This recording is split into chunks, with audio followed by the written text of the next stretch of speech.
Hey everyone, it's Rich Sheffrin, and we are here for another live stream, this time talking about what I've learned over the last 8+ weeks, maybe a little bit longer, maybe it's been 10 or 12, I don't even know. But we've gotten close to, or maybe a little bit more, I haven't really counted, I just did a rough estimate of over 1 million views of our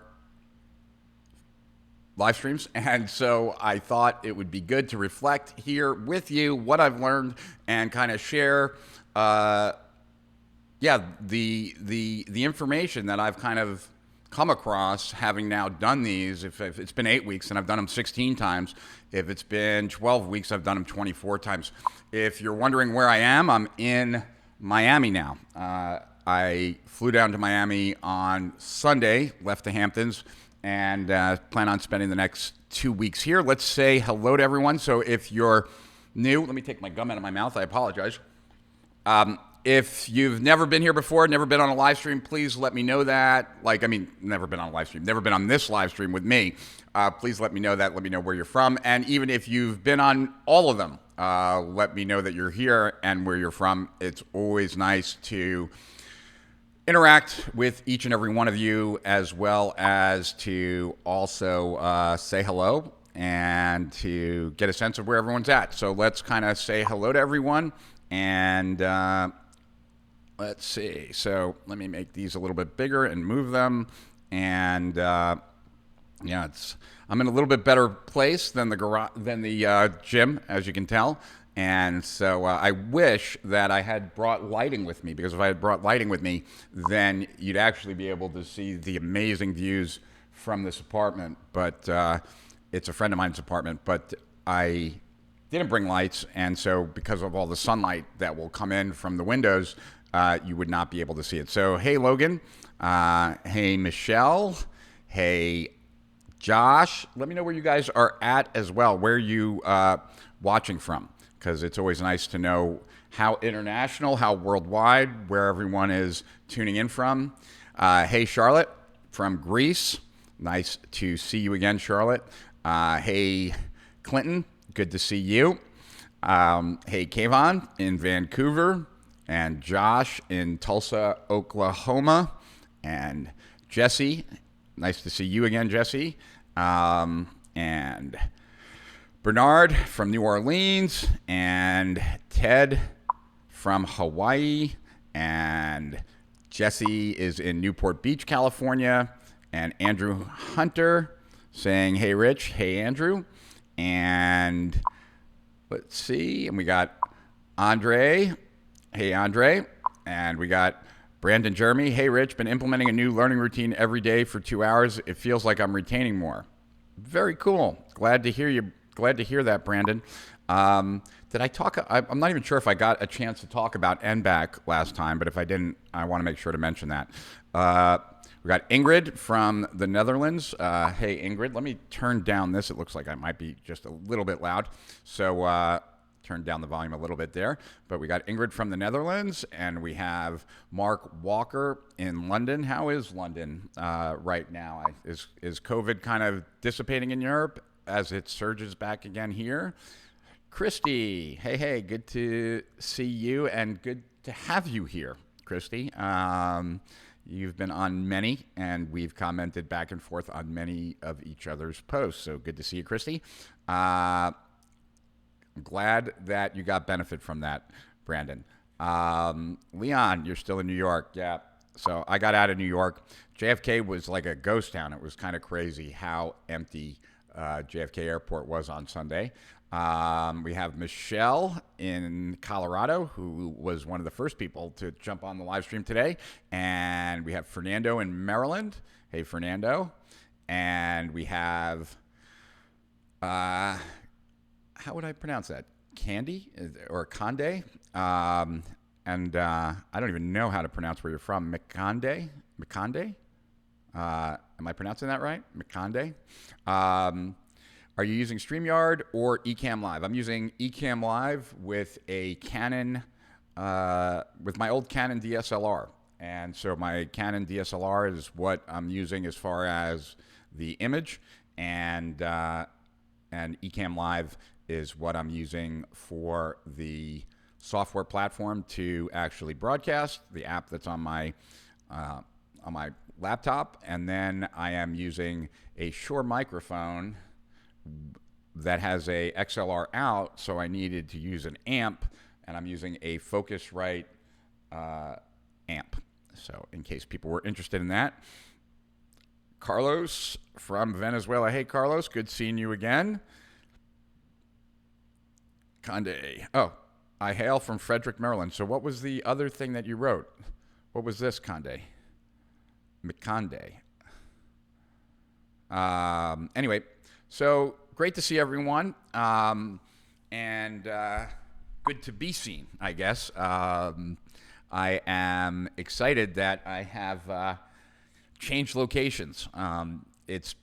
That was probably the longest time that I've spent in one spot in quite some time. It's been, between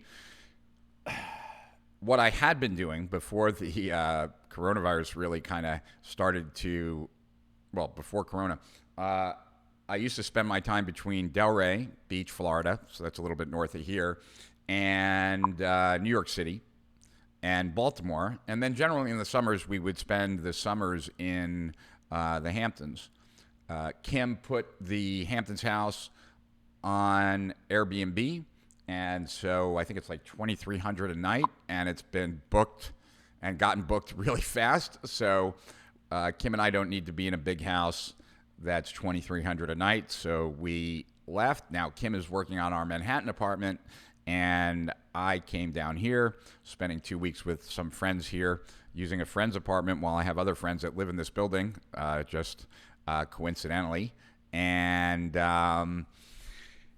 then after 2 weeks here, I might go buy my Delray house because I think there's an opening for 2 weeks before Kim has rented it again. And then come September, I finally get to move back into our Delray house for good. And so I'm awfully excited about that. Before we move into our house again, I'll be going up to Syracuse University to bring my daughter to school. Of course, I'm sure what's going to happen is that as we make the payment for this semester, we will find out after that all the classes will be online, and I'm sure that the school is just waiting to tell us that until they have our money.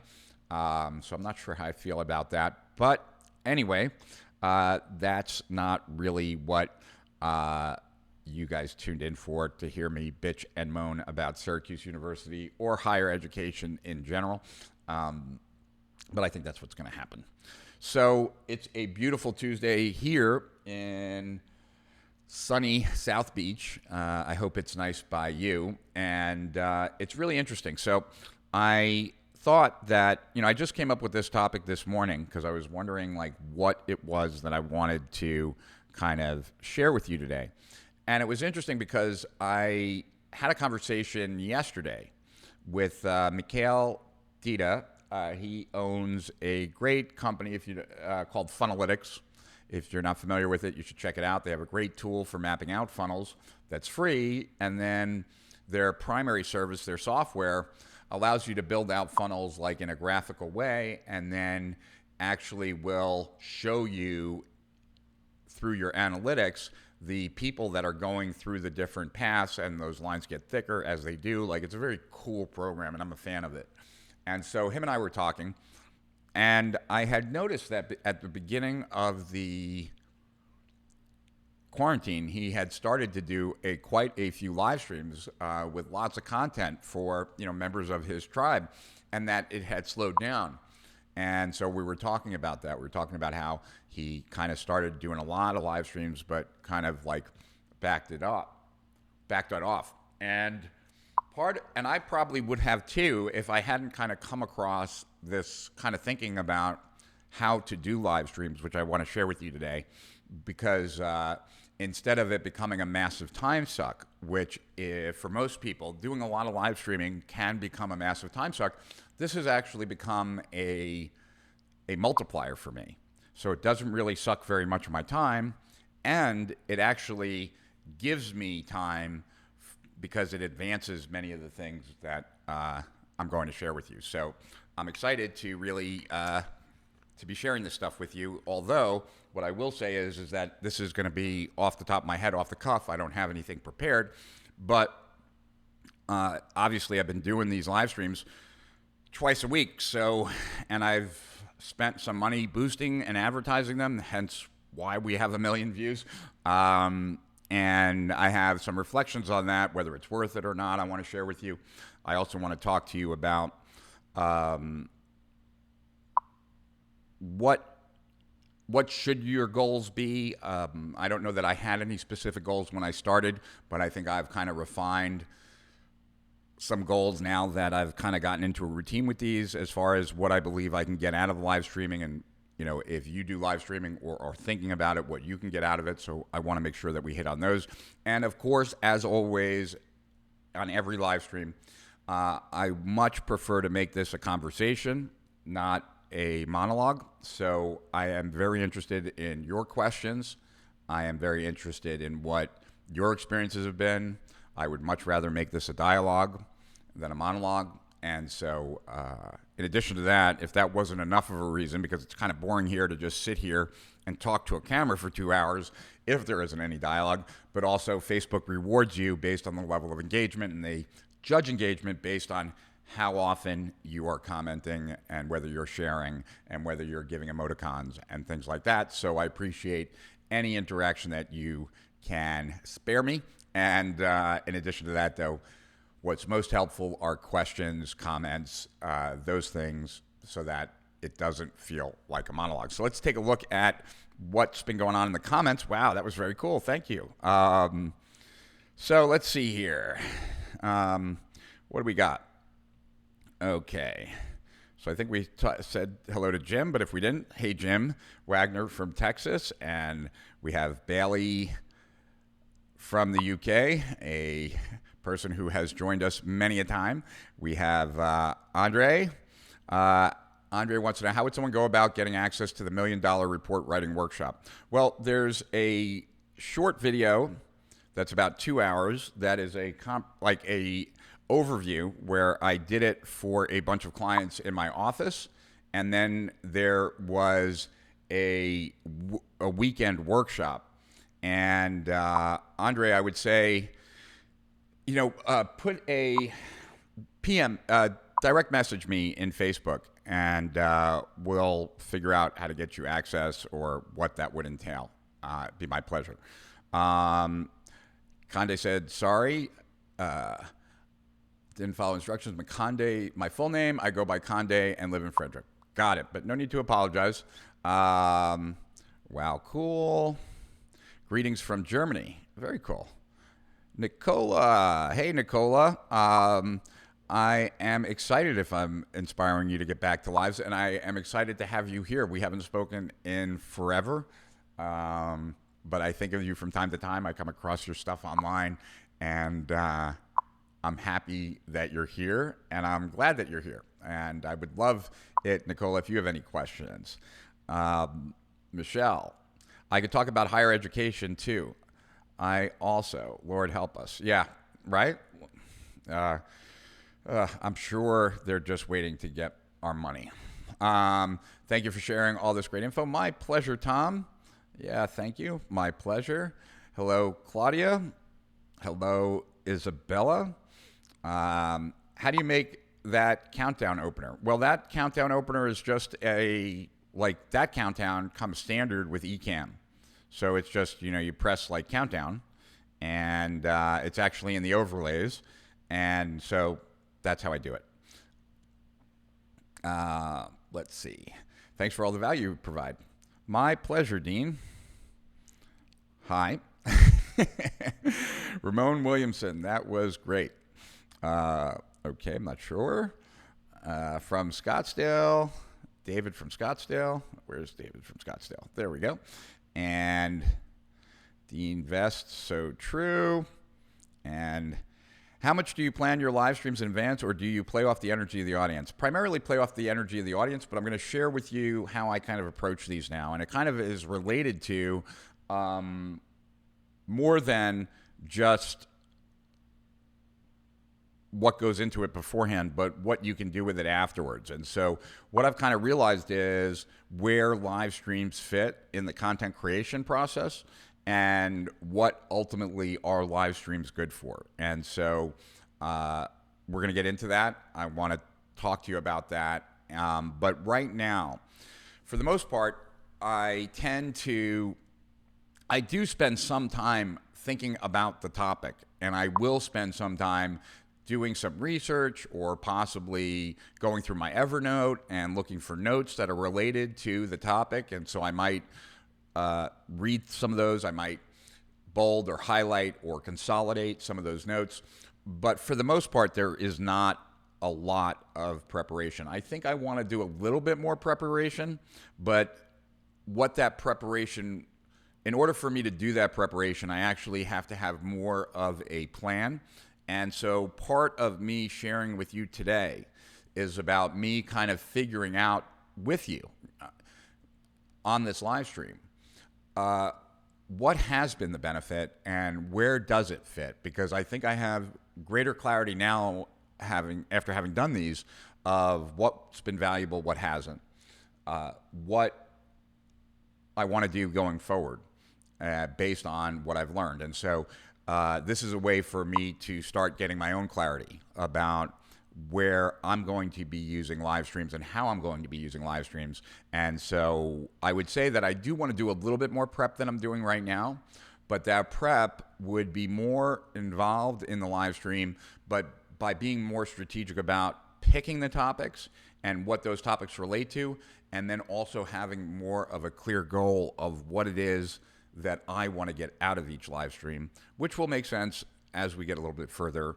into the conversation today. So I hope that helps, Marcus. And so you're in Germany. Very cool. Where are you sharing, distributing your live stream?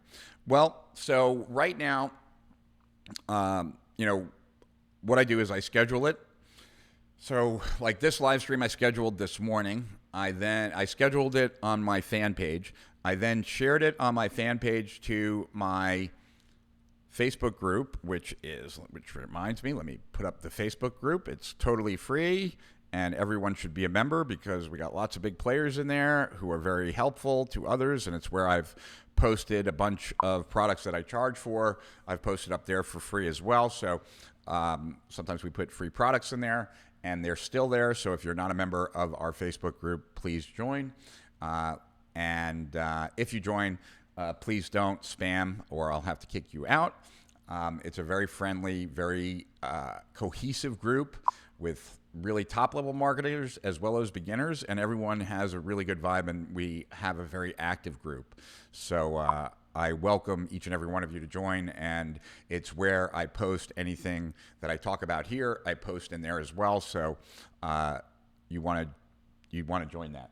I remember that I bought a tool a long time ago that I just came back across as I was looking at my notes on live streaming, an app called LiveLeap, but I haven't gone back. I just went back as far as taking a look to see if they're still around, and I guess they are, and they've gotten a lot bigger. I bought a lifetime whatever subscription when they first came out, and used it once or twice years ago, and then never used it again. And so I'm going to take a look at that. But right now, I'm just doing it on Facebook.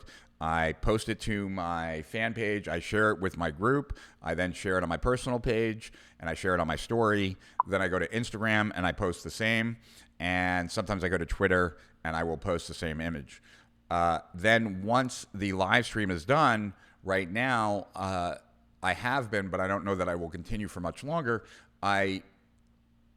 It gives me the option. That's why. Ecamm asked me if I'd like to load it up, the same live stream, into YouTube, and so I've said yes. And so I've been loading up every Tuesday and Thursday to YouTube as well. And I would venture to guess it's not the best content to be uploading to YouTube. I mean, a 2-hour-long video. But what is interesting is that I'm getting about 150 to 200 views for each live stream that I post there. The average length of time is somewhere between about 13 and a half minutes to about 20 minutes, depending on the video, which is pretty long and is much longer than what I've gotten in Facebook outside of these actual live streams, right? So the engagement is very high during the live streams. The amount of time is high during the live streams, but when I boost it after the fact, not so much, and we'll get into that. But, there are tools out there that allow you to broadcast in many more places like IGTV and LinkedIn and Twitter, and I plan on doing that, but, everything's incremental. I am really kind of doing this in a slow, methodical way because it's not my primary thing, and I'm not in any rush. I just really want to get more comfortable. I wanted to get more comfortable in video. I wanted to be more present in the market. I wanted to help more people, and I felt as if this would be a great skill for me to develop over time, to get better and better on camera, to get better and better at live streaming. And so that's part of why that's why I started, at least, but that's where I'm currently posting them. So I hope that answers the question, Fernando. And Claudia is in Johannesburg, and Christy says that mind map of skills you shared was ridiculously packed with helpful information. Knowing what skills you need to build an e-commerce business has been a huge obstacle, so thank you. Well, it's interesting, Christy, because I wouldn't even say that was comprehensive. And what was really interesting, what I found really interesting at least, was that probably from an engagement standpoint, doing the mind map was incredibly beneficial. What I mean by that is, hold on a second.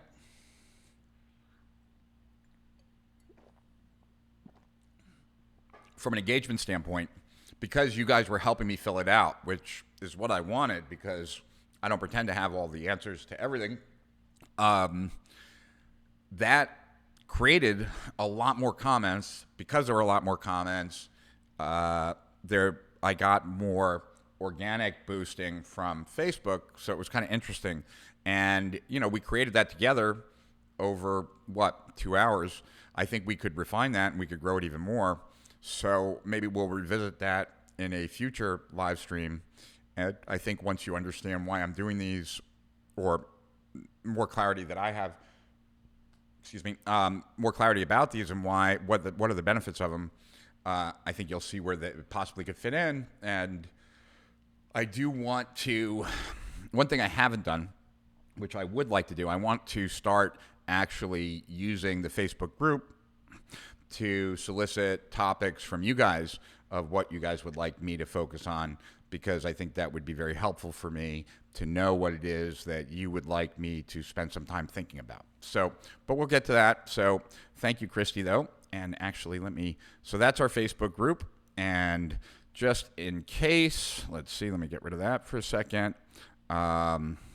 This is the Steal Our Winners link. And for those of you who don't know, Steal Our Winners is a continuity program that right now we charge a ridiculously low price, $50 annually.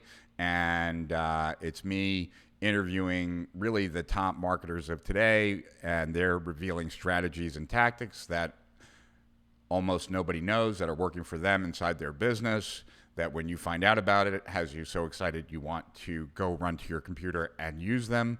And we will be raising the price. We actually just launched it in Japan. We launched it in Japan last week.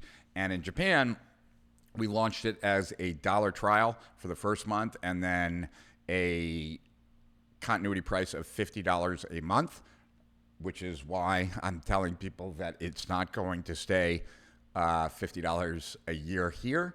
And they did a lifetime at $1,000 and sold it really well. So we'll see where we go.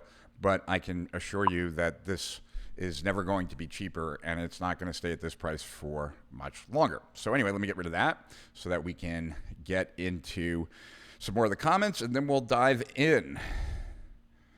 Your lives have inspired me to do more videos as well. Great, because ultimately, video is the future of so much of online marketing. So if I'm inspiring anyone to do more of it themselves, I am very happy. What the hell is this? This is all caps, so I don't know whether or not. Whoa, okay. I don't think this is really related to me, so I'm going to get rid of that. Geez, that's a very long post, John. I don't think it does have anything to do with me. Live streams are good for quick audience feedback, right? Yes, definitely good for quick feedback. But for me, it's even more than that. It gives me a space to actually do some thinking out loud, and that's really what live streams have become for me, and I'm going to explain that in a second. That was helpful, so cool, Marcus. Great question, Fernando. Bernard, welcome to you as well. I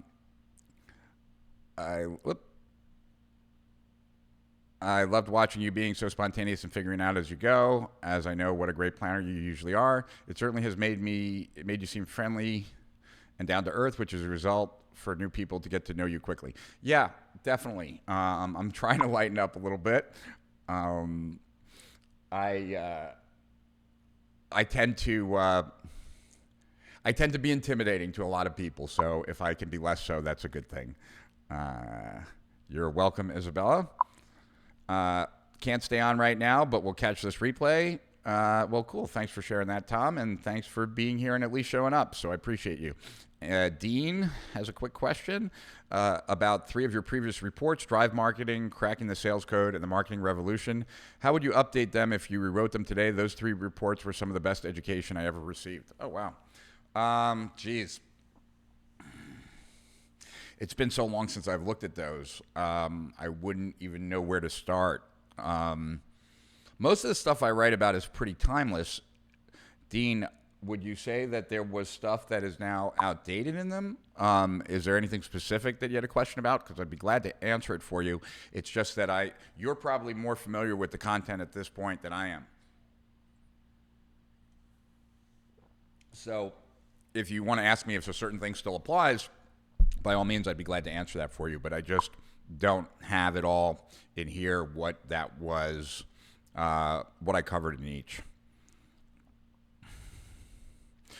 Last time you mentioned running the whole live based on a question that you work out on the air in real time. Do you have a process for this, or is it mostly off the cuff?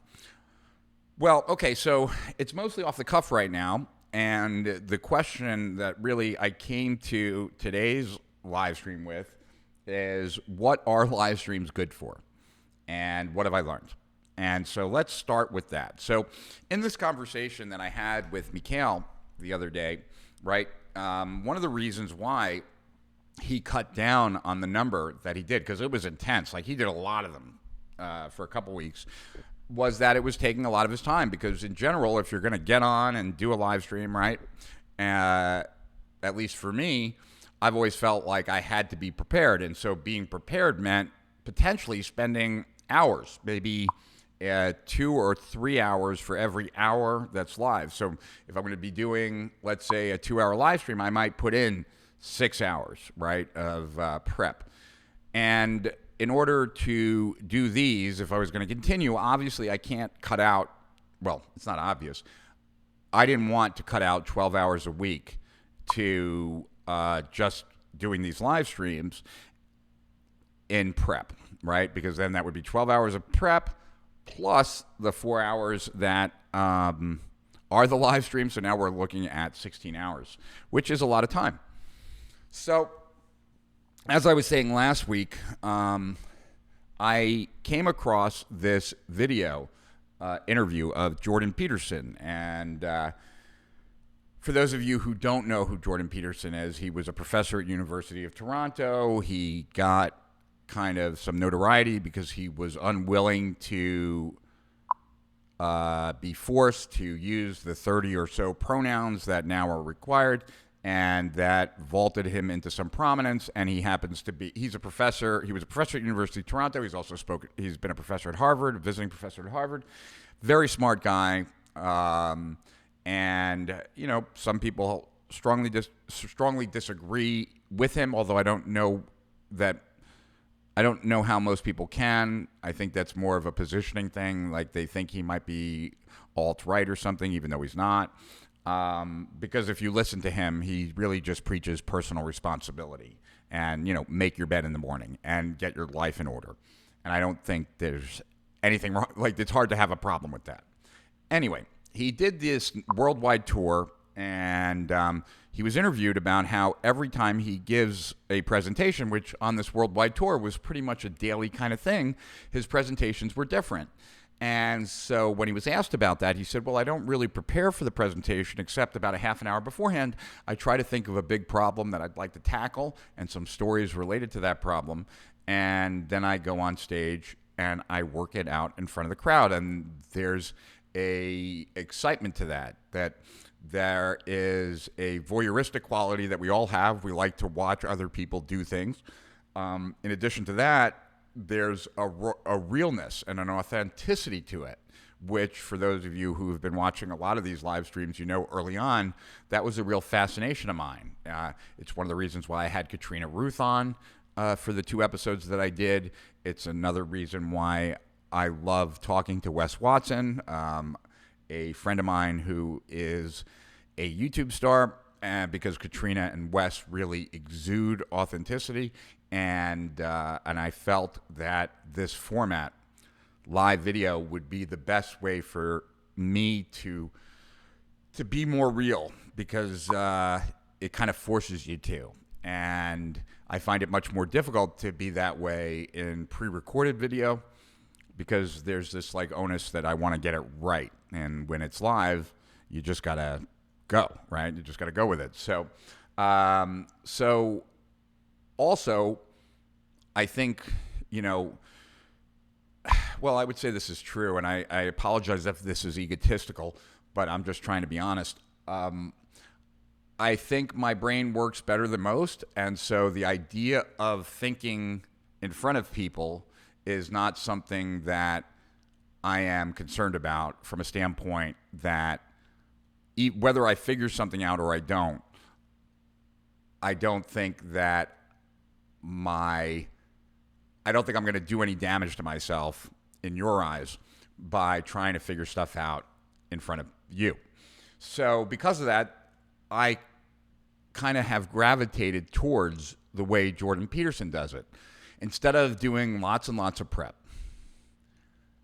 kind of just think about a topic and then come to this live stream with that topic in mind, and hopefully some initial thoughts and the hopefulness, I guess, that you guys will be here and you'll ask me questions, and those questions will then stimulate new thoughts, and then we'll go down a rabbit trail together. Now, that though would not be a great plan or a great strategy on its own if there were other elements about live streaming that, how would I say it? Let me reverse that. I like this kind of strategy because it works well with what I've also discovered. So let's kind of go to that a little bit. And so let me start with what I've kind of discovered. And I think that no matter how well done a live stream is, so let's say that, for example, I spent 10 hours preparing for an individual live stream, and I got on here and I was, dialed in. Well, that wouldn't allow for us to interact as much, for one. But what I have found is that the true benefit of, or let me say it another way, because I don't want to say what I found. What I have come to the conclusion on, not because of data, but except for little random pieces of data, which I'll share. But what conclusions I've come to is that Facebook Lives like these are really good for connecting with your market, right? For connecting with each and every one of you, for building the relationship, for me understanding how the market thinks, how you guys as a collective think. But it's really not great for creating assets in its entirety. And what I mean by that is that a 2-hour live stream has not that much usefulness in and of itself unless it's going to be cut up or something's going to be done with it. And I mean that because we've done a lot of boosting of these videos, and I don't think that it's that useful.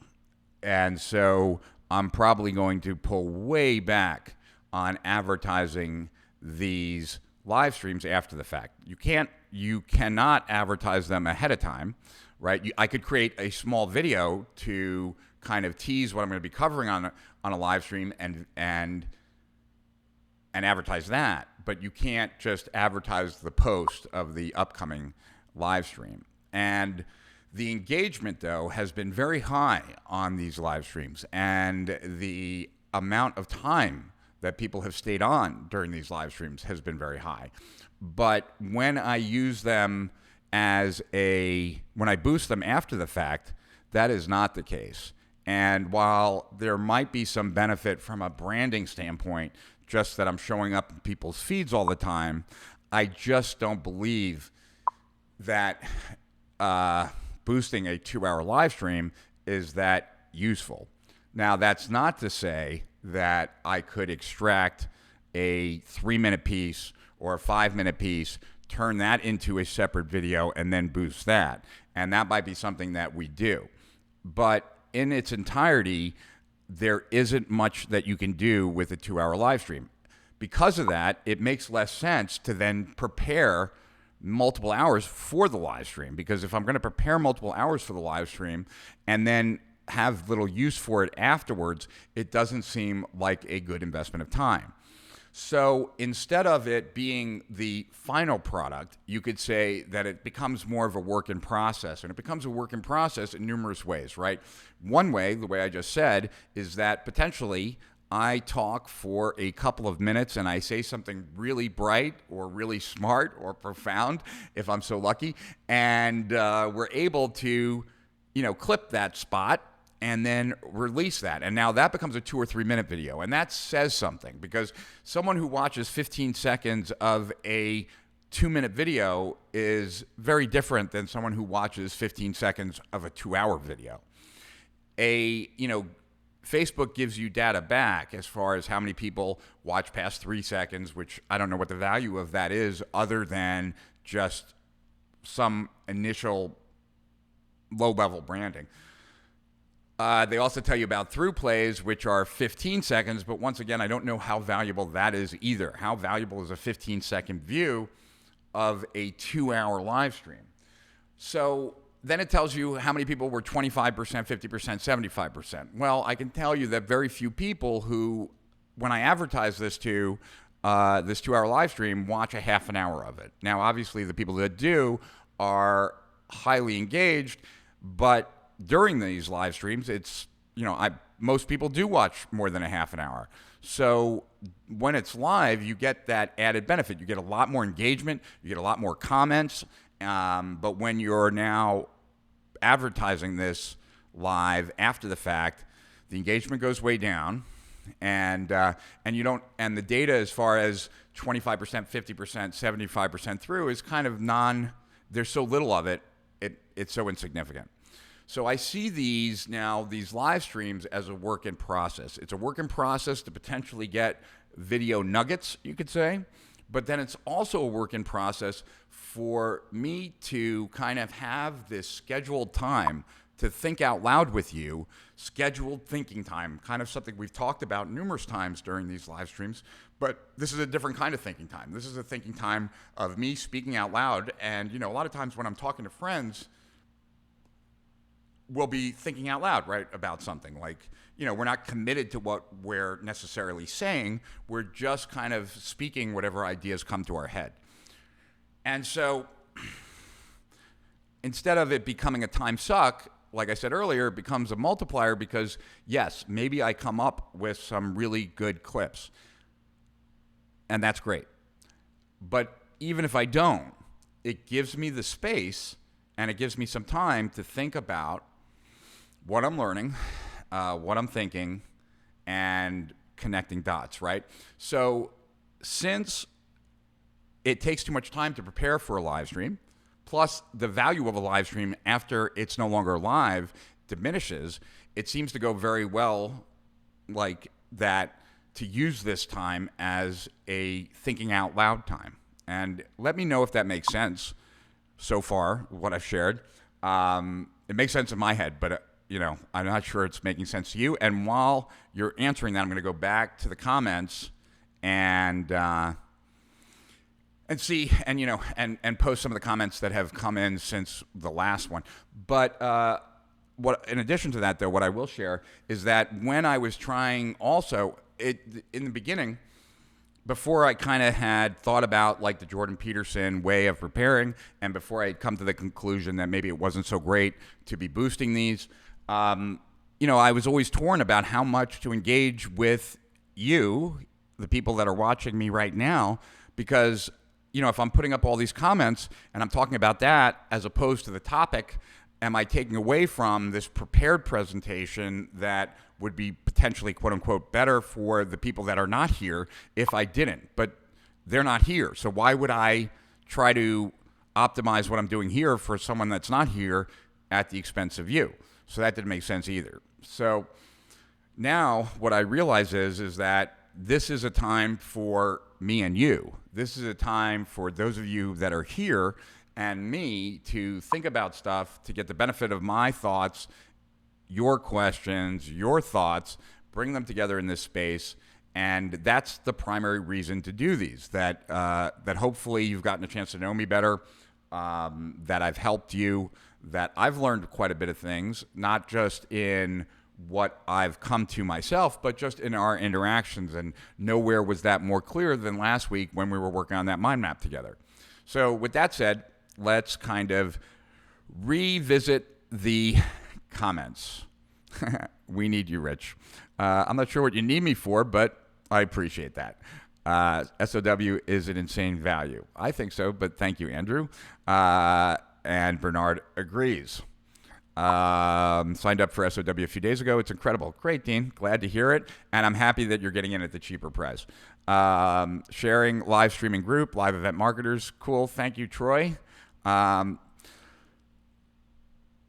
First off, I really like your live streams. However, in general, I do not like seeing live streams. Generally boring, meandering, waste of time. I'm one of the very many who selected preferred learning through pre-done videos in your poll. And I get that. And that's where we want to get to. But we want to use these live streams, Leon, as a vehicle for making those. Not that all of them will be made through live streams, but totally get it. And, you got to be in the right mood. Like this, I would say that unless this is your primary way of learning, it's probably not the most efficient, that's for sure.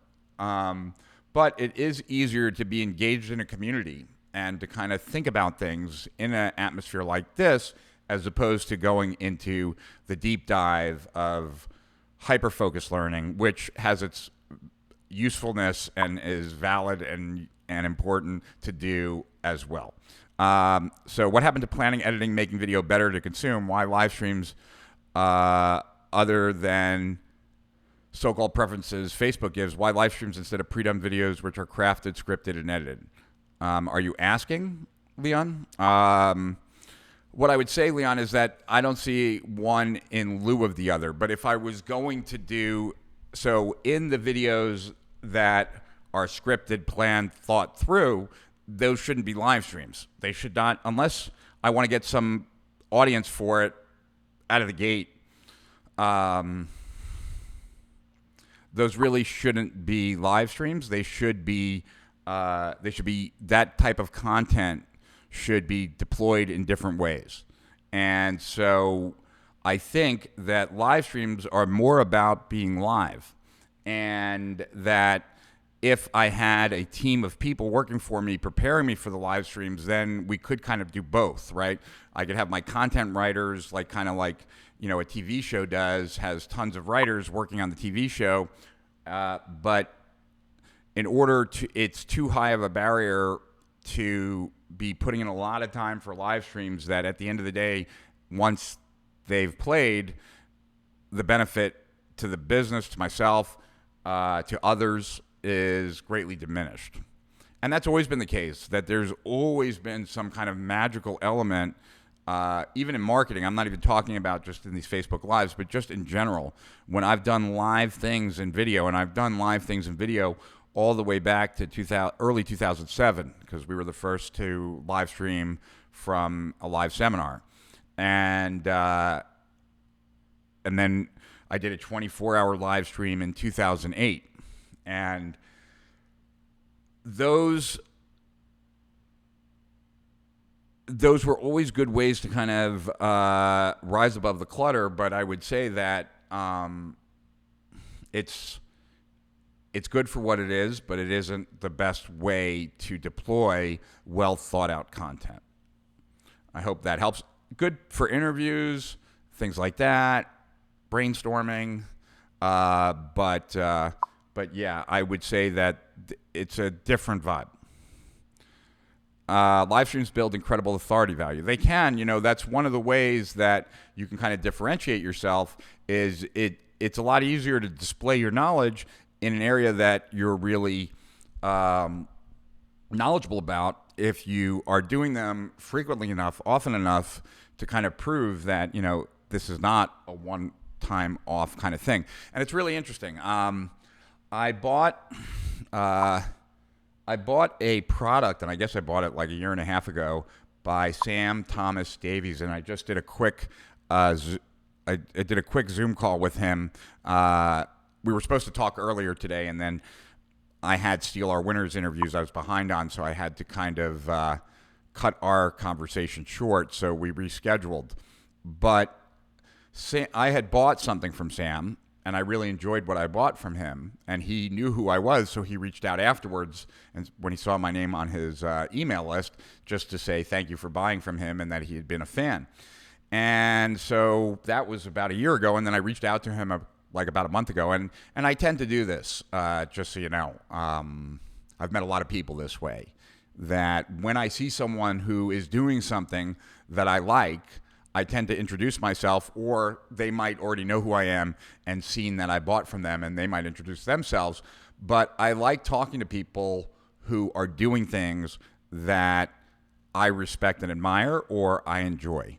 And so Sam has what's called the Commonplace book, and he was selling access to it.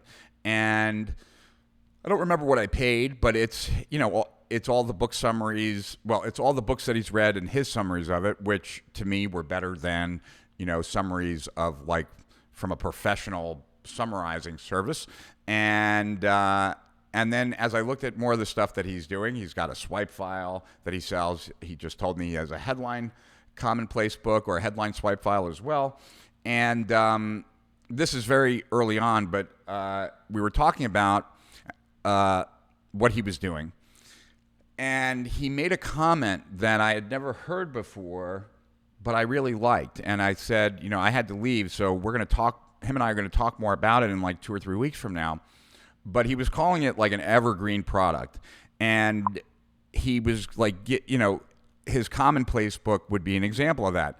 He's keeping a Commonplace book just like I keep a journal, right? And so if I were to give you access to my journal, which I will never sell because it would prevent me from being totally ruthlessly honest in them, but it's something that I'm going to continue doing for a very long time. When Sam sells access to his Commonplace book, it's an evergreen product in the sense that it's not evergreen from a standpoint that it can exist for a very long time, although it will. It's evergreen because it's something that is instrumental in his life that he will continue using, and because he'll continue using it, it will continue to grow. And because it will continue to grow, it will continue to provide more and more value for the customer. To me, that resonates back to the conversations that we've had in the past about authenticity and transparency, because it sets a different bar, right, for the content creator that a prospect or customer can use to evaluate purchase, right? You can be sure that the person you're buying from is passionate about what they're selling if it's something that they didn't only create today so that they could sell it, but it's something that they do as part of their life and will continue to do for a long period of time going forward. It's a totally different vibe. It makes it clear that this wasn't just created to sell. This was created for the benefit of the person who's now selling it, but therefore you can rest assured that it will most likely have a benefit for you. And so it's not something that I'd ever thought about before, and I just got off the Zoom call with Sam literally like 2 minutes before I had to go live here. So I haven't even had a chance yet to think about it. But I thought that was really quite fascinating. Don't know what put me down that road. But anyway, to come back to the comments.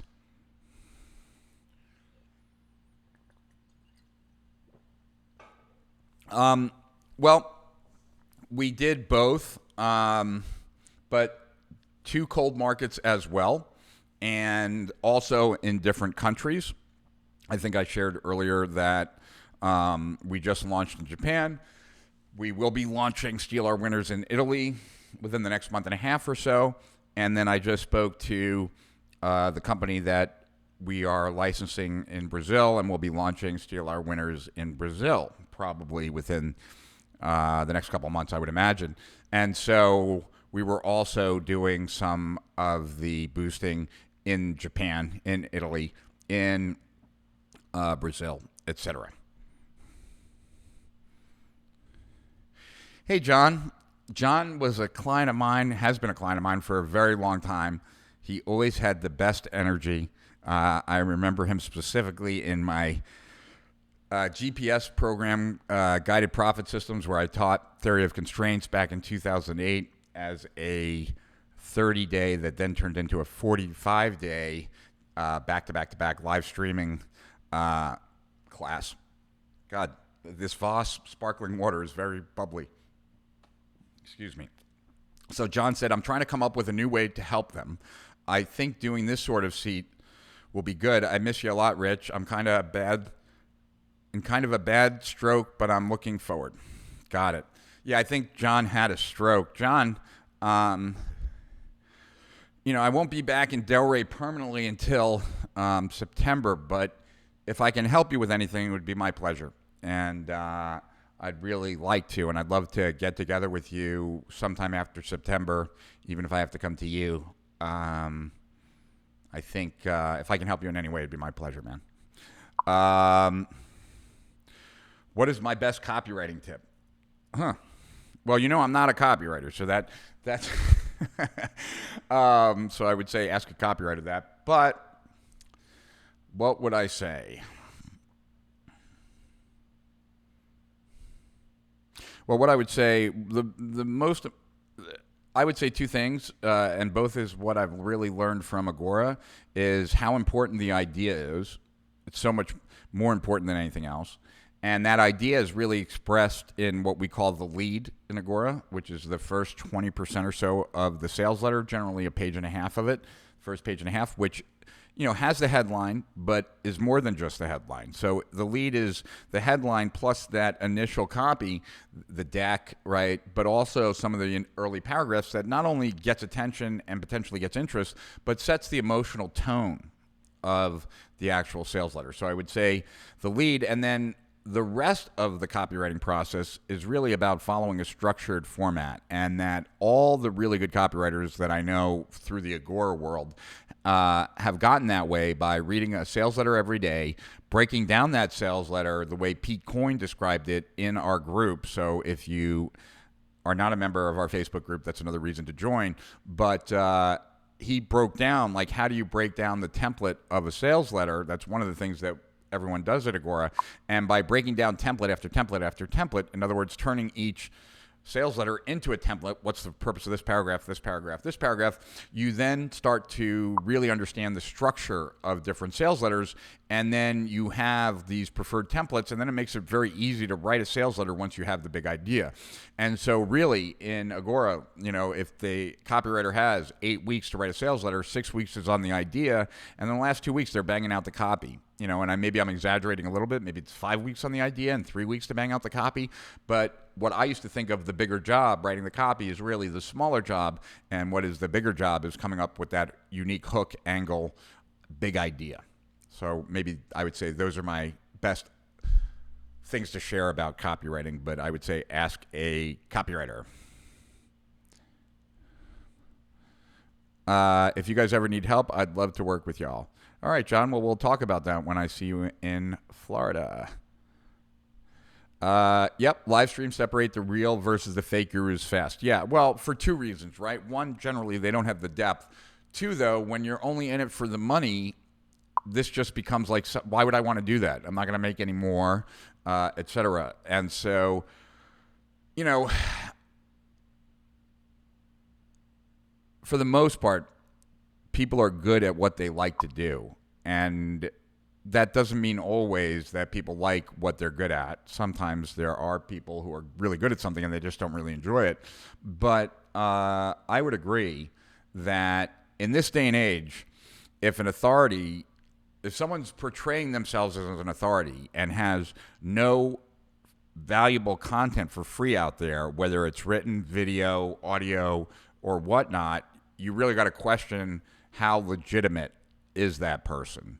And there are many people that will build a facade of what appears to be authority by getting a Facebook fan page and advertising it so they have lots of fans, or doing the same on Twitter, etc.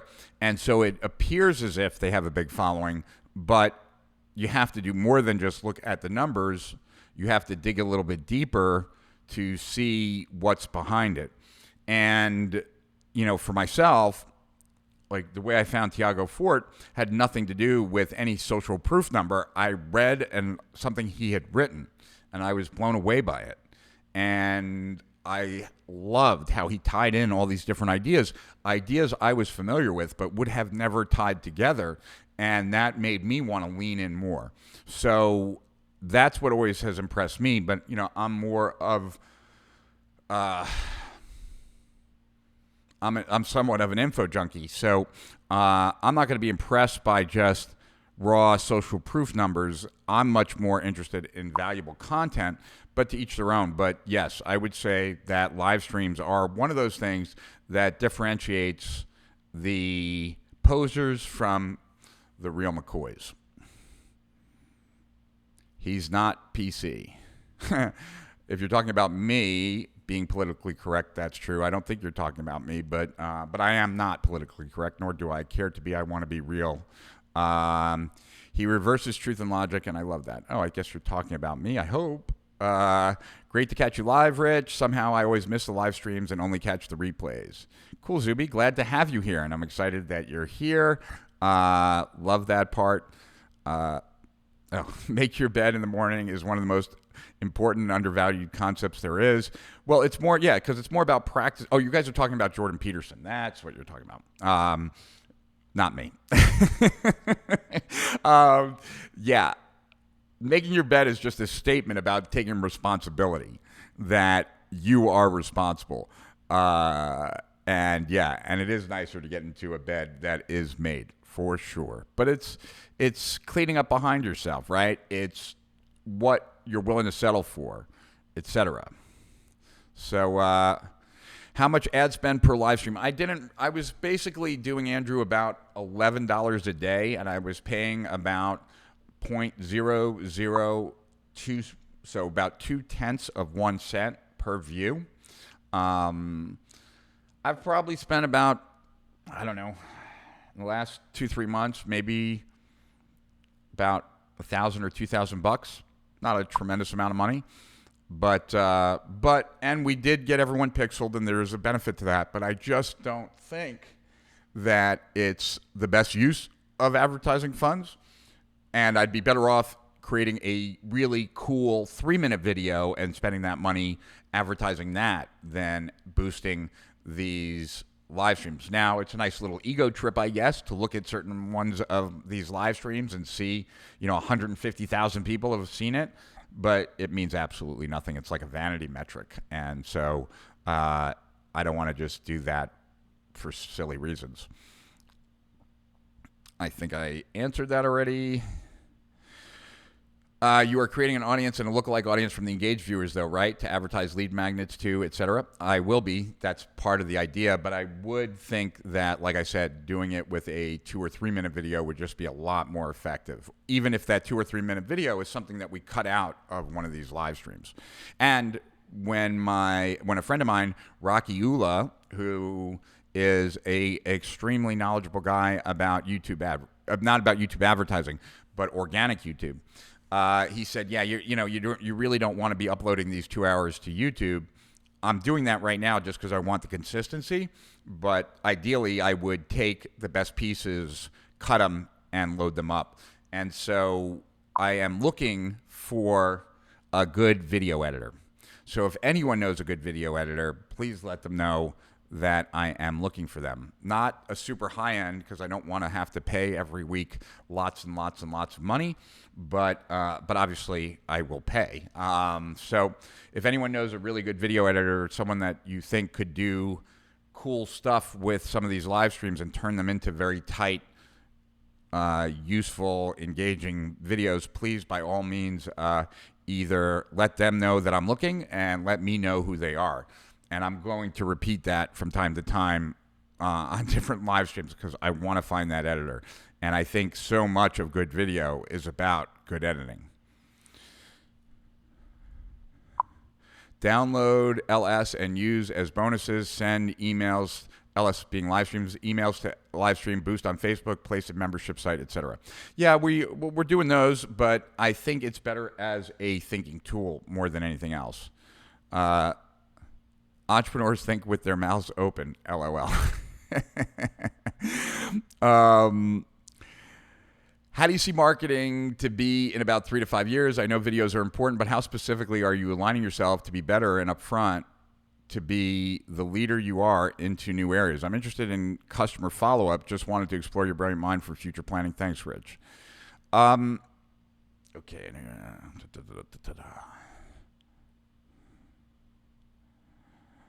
I would say, I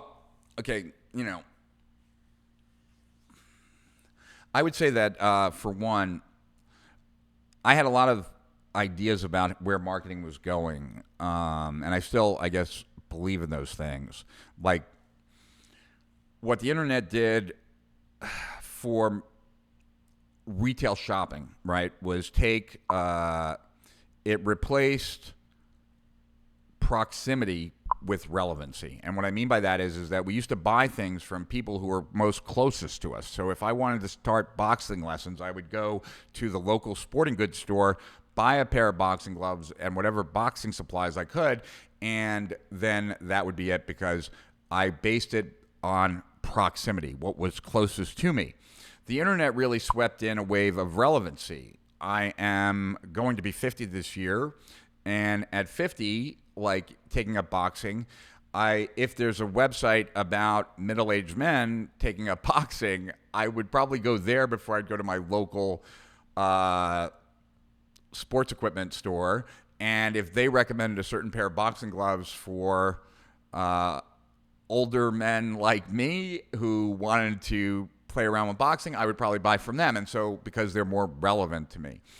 I think we're going to move from context to identity.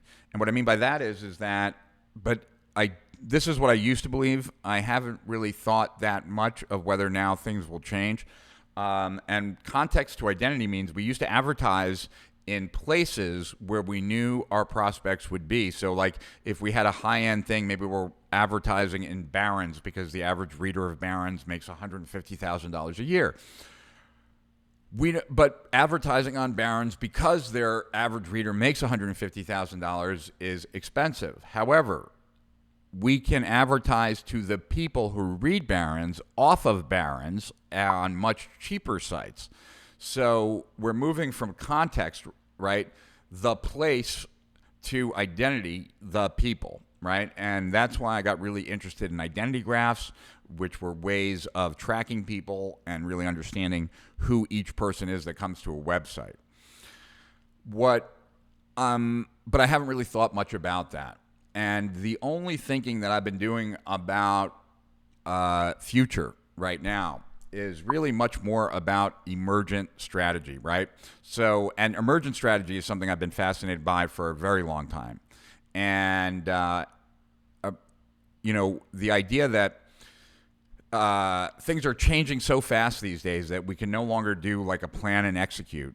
over long periods of time. I mean, you can plan today and execute today, but you can't plan the next 5 years and execute over the next 5 years because too many things are changing too quickly, right? So emergence, how systems take on a life of their own, how the idea of iterating your way to success, this is all about emergence. And emergence and managing emergence is a really beneficial strategy in times of uncertainty. And so I was reading this Harvard Business Review article on the plane ride here, but because I was up until 5 o'clock in the morning and I got up at 7, I was up till 5 because I was busy packing all my stuff, and I had to get up at 7 because I had to go into the city and then go to JFK Airport. I was a little tired, so I only read about half the article. But the article was about managing emergent strategy and why that is the way to go right now with COVID and everything else that's going on. There's too much uncertainty. And so how do you manage that? And so I don't have all the answers to it because I didn't finish the article.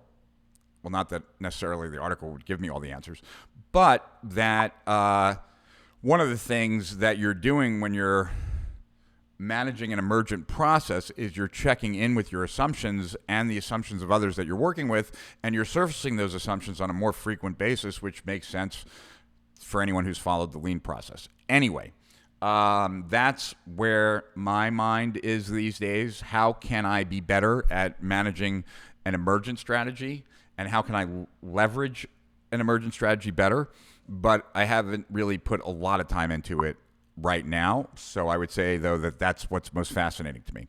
Anyway, let's go back to the live stream. So I don't think that this is a good tool for final content creation, although I think it's a great tool for work in process content creation. I think it's a great tool for bonding. I think it's a great tool for market intelligence. I think it's a great tool for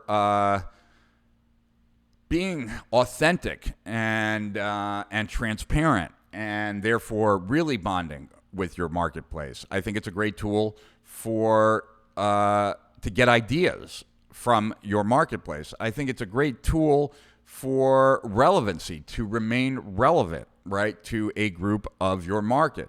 But I don't think it's a great tool as a final destination for great ideas or great content, or to use it in advertising, because I just think there are better things to use in advertising. So that I wasn't aware of when I first started. And I've always been personally, I don't know about for you individually, I don't know if it's just me or if it's just the format itself, I've always been a lot more comfortable with live video than pre-recorded video. In fact, if you told me I need to do a live video at 8 o'clock tonight, no problem. If you told me I had to record a 5-minute video that needs to be done by 8 o'clock tonight, I'd be more panicked about that. I'm just weird that way. Or maybe I'm not. Maybe you're like that too. So me doing these is really useful from a standpoint of furthering my ideas in a way that's more public. Let's keep going. Thinking out loud is like your version of workshopping your manuscripts. I was an English creative writing major in college, LOL, so we'd read our classmates' short stories and give feedback. Yeah, that's interesting. I was also thinking, Marcus, though, that, as I'm uploading these live streams to YouTube, I have started to download the transcripts from YouTube and just throw them into Evernote. Now, I haven't read any of them, but I'm thinking that I want to read a few of them, and I want to see if I can extract from the transcripts, blocks of text that I could then use, like I use things that I read to bounce off ideas, or to even just take and cut and paste. So that's interesting to me. In addition to that, I am right now, just to kind of share with you guys, I'm playing with the idea of possibly doing a live coaching group. Like the first live cohort I will have done now in 8 years. And I did that with GPS, like the one that John was a part of, and a lot of people in GPS went on to huge success.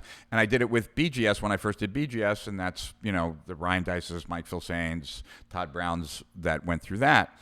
So I'm thinking about doing another group, and then if I do a live group through some modified BGS where we take what's currently in BGS and then I start adding to it and bringing in more information through each module.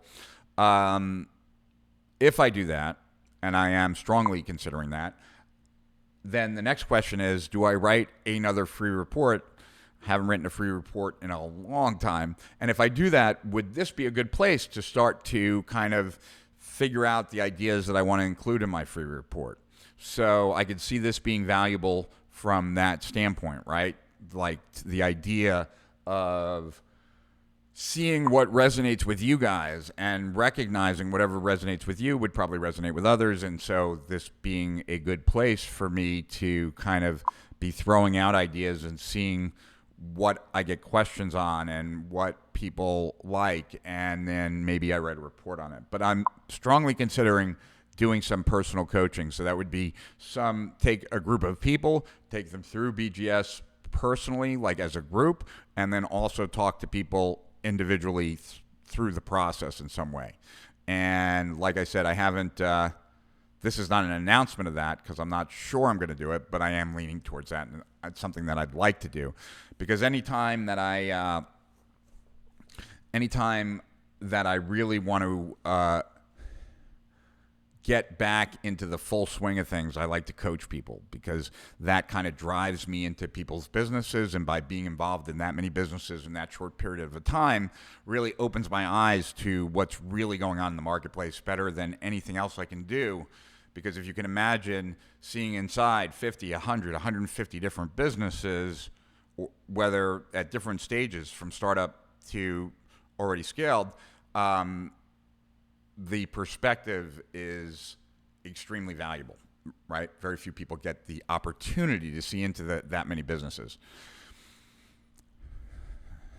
Ramon Williamson, leverage live streams for scheduled thinking out loud and collaborative ideation. Yeah, those two for sure. That's a better way than I've said it. So thank you, Ramon. And then in addition to that, though, also bonding, also moving people into our Facebook group, right? Or getting more people as Facebook fans to do live streams that require more interaction back and forth, because then that also gets more organic play, which then brings other people into my world. Figure out ways of incentivizing sharing by potentially, like, if we can get X number of people on this live stream today, everybody's going to get X, or everyone who shares is entered into a bonus for Y, or everyone who shares is going to get Y. But doing things like that, because it's in the sharing that then, the potential for exposure to new audiences happens. And one of the things I've referenced and continue to reference is something I wrote in the Attention Age Doctrine 2, which I wrote back in 2007 or 8. One of the biggest, what I saw then, when I was saying that I believed that social media was going to be the next place where people place their attention, one of the implications of that I stressed then, that I still wholeheartedly believe today, that I don't think enough people really got, was that social media turns your prospects from targets into the best media channel that you have. And that's different than word of mouth marketing, because word of mouth, well, it can be, and it is for most, because most people, when they think of word of mouth marketing, they're thinking about their customers, right? And only their customers and clients. One of the reasons why the manifesto and all the reason my reports all spread, and the reason why the manifesto has been downloaded millions upon millions of times, is not because my customers shared it, because I don't have millions upon millions of customers, but it's because my prospects shared it with other prospects. And so you have, if you're a standard direct response company, let's say for every 100 people that you get exposed to, maybe 5 become customers. That means 95 don't. But if those 95 are sharing your message, it can create exponential growth. It's one of the reasons why my business started at zero, right, and went to $7.4 million in our first 12 months without any money being spent on advertising. And that was because I released the Internet Business Manifesto, and it was shared so much that I had more and more people coming to me, but it was shared by lots of prospects who then shared it with other people who those people shared it with, and so on and so forth. So prospects are not only a target, but they're your best channel. And this is a way to give prospects something to share or to invite others to or to join them, right? And so it hasn't, I haven't done a live stream that's gone like crazy viral or viral at all, but I have had lots of shares, and I appreciate those shares. And I have been exposed to a bunch of people that didn't know who I was before through these. So in that sense, it certainly is working.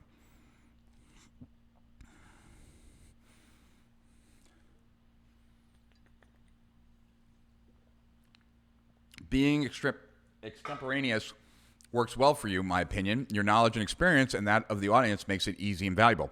Yes, thank you, one, for the compliment, Mike.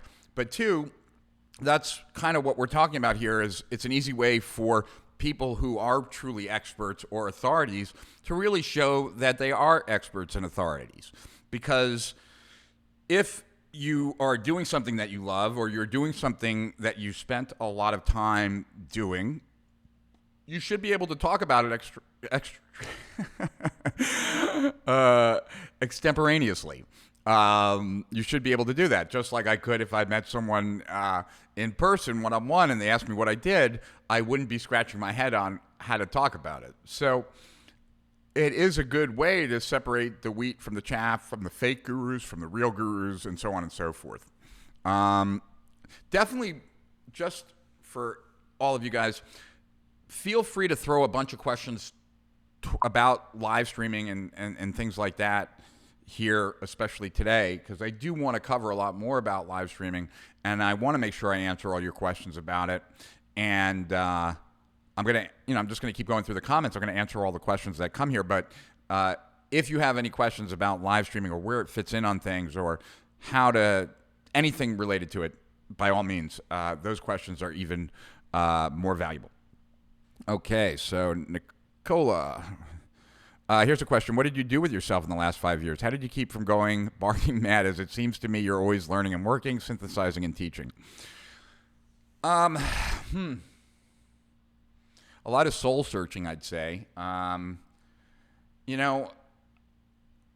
I wouldn't say I'm done with that either. I guess I'm just trying to think of what's the best way to describe it. Some of it was spent really trying to figure out who I am and who do I want to be, and am I on the right path. Part of it is also about what type of impact do I want to have on the world, and why do I want to have that impact, and is that because of a point of contribution, or is it a point of ego? And what's the right balance? Well, I'm not the right balance, but how do you straddle, I have some pretty strong beliefs, and I'm not expecting anyone to necessarily agree or disagree with my beliefs. I'm just sharing them. I believe that we're here once for a very brief amount of time, and then when we're dead, it's all over, and that's it. There is no afterlife. That's just my beliefs, right? And so with that, it's very easy to fall into a very nihilistic way of looking at life, and that life at the end of the day is somewhat empty and meaningless. Where we are specks of dust in the grand scheme of the whole universe, and we're going to be dead a lot longer than we're alive. And so if life is empty and meaningless, then how do you make it meaningful for yourself? And how do you live your life in a way that whether you die tomorrow or whether you live another 100 years, that the way you lived life today or tomorrow made sense in either whether you were to die tomorrow or live another 100 years. And those are the kinds of things that I guess I spent a lot of time thinking about, a lot of philosophical stuff, Nicola. But not just because I wanted to be a philosopher, because I felt very lost in life. And for those who don't know my story, not to go too deep into that, but I had achieved everything that I had always wanted to achieve pretty early on in my life. I mean, I had achieved success really early on, and by the time I was in my mid-30s, I had already achieved all the goals that I really had set for myself, and I didn't have like huge goals of wanting to take over the world or anything like that, but I wasn't happy, and I might have some, predisposition for some level of depression, but that kind of set off an existential crisis or midlife crisis, and that's why I kind of stepped away from internet marketing for as long as I did. I really wanted to work on myself. I wanted to get more answers for myself. I wanted to be around more for my kids. I wanted to figure out, a lot of personal stuff. And I wouldn't say that I have a lot of the answers, but I definitely have more clarity than I did before. And so I definitely wasn't dormant, just kind of sitting in bed, that's for sure. But I wasn't publicly active either. And I kept some clients, Nicola, and I still worked with Agora and a few other friends. But I wasn't as, certainly, if I was doing nothing, I would have went absolutely batshit crazy. Loudon, this makes sense when you have lots of interactions, but when you do lives and you have a few watching and asking questions, it is harder. That's a good point. So then, maybe when you start, you do shorter ones, and you build a list at the same time, and you mail your list when you're going live. I mean, we mail our list when we go live. It's one of the reasons why we have more people on. But there's also some really good strategies so that potentially, you can always do lives in a group, and you could do them. If you're a member of a group and you're active in the group, you could always just go live in the group, and you wouldn't have a problem. We also. Sean Vossler, an amazing copywriter, and an even better researcher. God damn it. I've just become close with Sean. And I should show you this one ad, because this one ad I love. He sent it to me. I could use this ad now, and it was written in 1897. Sean Vossler, for Steal Our Winners this month, has a really good strategy on how to use live video in a certain capacity to generate sales and positioning pretty well, but I don't want to give that away. It wouldn't be fair to Steal Our Winners subscribers. Just consider yourself lucky to hear Rich speak for free. Well, thank you, Andrew. My kids certainly don't feel that way. Adrian, I think the live stream is really showing lots of respect for your audience by committing your time to showing up live. I agree that the best live is when you go with the flow, like in a real face-to-face conversation, but it depends on the value that is being delivered. You are very giving with your advice, which is worth tuning in. Love, Steal Our Winners too, by the way. Yeah, that's interesting, Adrian, because, I could make an argument for the opposite. I could make it an argument. I'm glad you shared that perspective, and I like that perspective. But someone could just as easily take the perspective that it shows a lack of respect for the audience that you're not spending time preparing. But I think and that would be valid to a certain extent. But what I would say is that as long as you're honest about what you're doing, then it isn't, right? That if you're clear what these are, then and you are willing to share, right? That's the thing, I guess. Some people hold back, and I've never been one to hold back. And I guess one of the reasons I've never seen even the reason to hold back is that by sharing my best ideas, I just know that it pushes me to find my next best idea. So for me, trying to closely guard something I know today just traps me in then holding on to that knowledge when I'd just rather share it and then move on to the next thing. And I think that's an easy thing to do in any area that you're passionate about. In any area, at least for me, any area I'm passionate about, I'm excited to learn new stuff, and I'm also excited to share what I've learned. And I think for me, that one of the biggest takeaways from these, one of the biggest one of the biggest realizations I had, though, was that I really think it is not the best use of advertising funds to boost these kinds of live streams, and that it's so much better to cut them down and use much tighter content when it comes to advertising. Not that these won't be around, these live streams, organically, and I'm still going to do them, but that boosting them is really not the point. And I think that if there was any reason to boost them now, it would only be for vanity and ego, which are really not the best drivers of actions in general. Yeah, that's interesting. I like watching and learning from videos at 2 times, so unless I have specific questions, it's hard to stay on for 2 hours.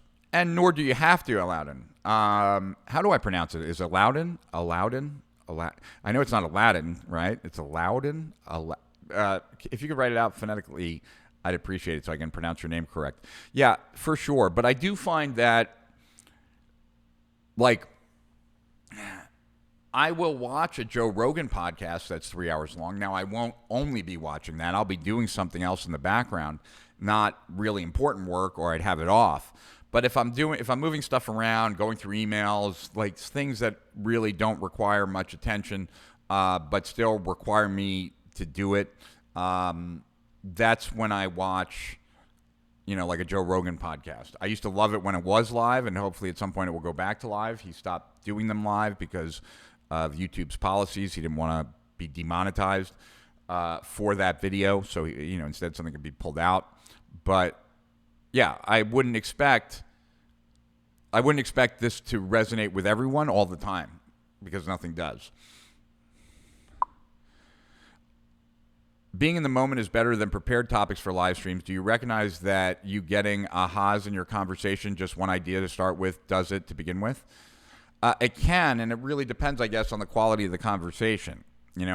What I was explaining to you guys earlier about the conversation I had with Sam Thomas Davies, we spoke for just 5 minutes, and then I had to jet. But in those 5 minutes, he talked about these evergreen products, and like I said, not products that just last forever, but products that are based on the product owner continuing with whatever processes created the product in the first place, and will continue to do so for as long as they at least for as long as they possibly can going forward. And that does, to me, that's an idea I can get really excited about. Now, I don't know in what way. I just know that conceptually that's something new that I hadn't heard of before, and yet it is something that I have bought numerous products of. And I don't know that I made my decision based on that one point, but that certainly was a selling point for me. When I bought, that it made it clearer to me that these were people that were not just interested in the money. They were doing this as a labor of love for themselves, for their own benefit, what have you. And they were also offering it to me for a price. And to me, that seems so much more authentic, so much more valuable, so much more real. And so that's something now that I will let marinate in my mind for quite a while, because there's something to that is unique and different than what's been promoted or been talked or taught about. And once again, I don't want to take any credit for that.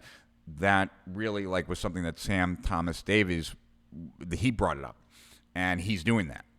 He sells a swipe file it's not a static swipe file. He's adding to it all the time. It's not a static commonplace. He's adding to it all the time. So anyway, something like that I could be thinking about a lot for quite a while.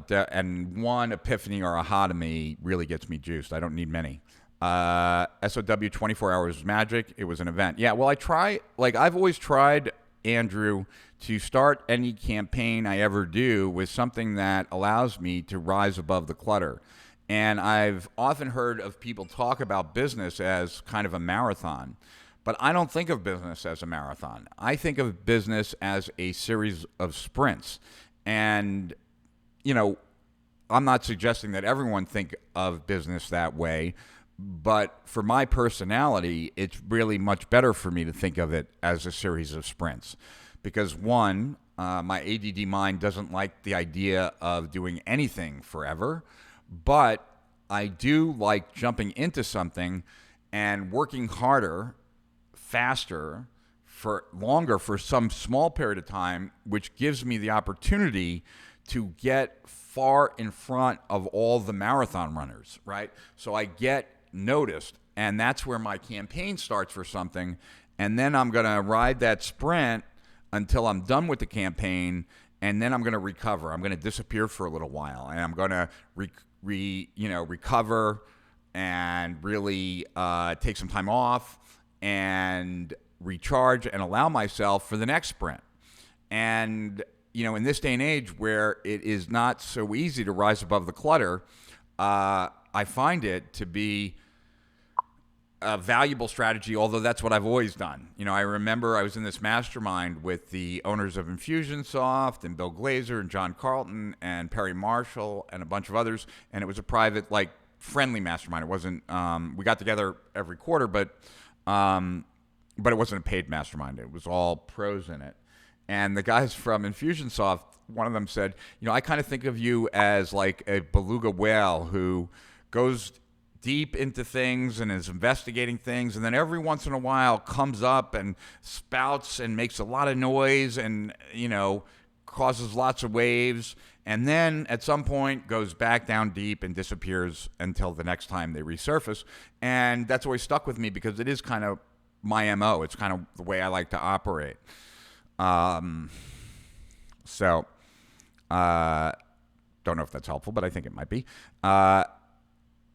As a lifetime Agora financial member since 2007, I would love to see you do an interview with Bill Bonner. He is so much under the radar. Who figured out the business idea with Agora? Was it him, or was it just clever to hire the right people, Mark Ford, etc.?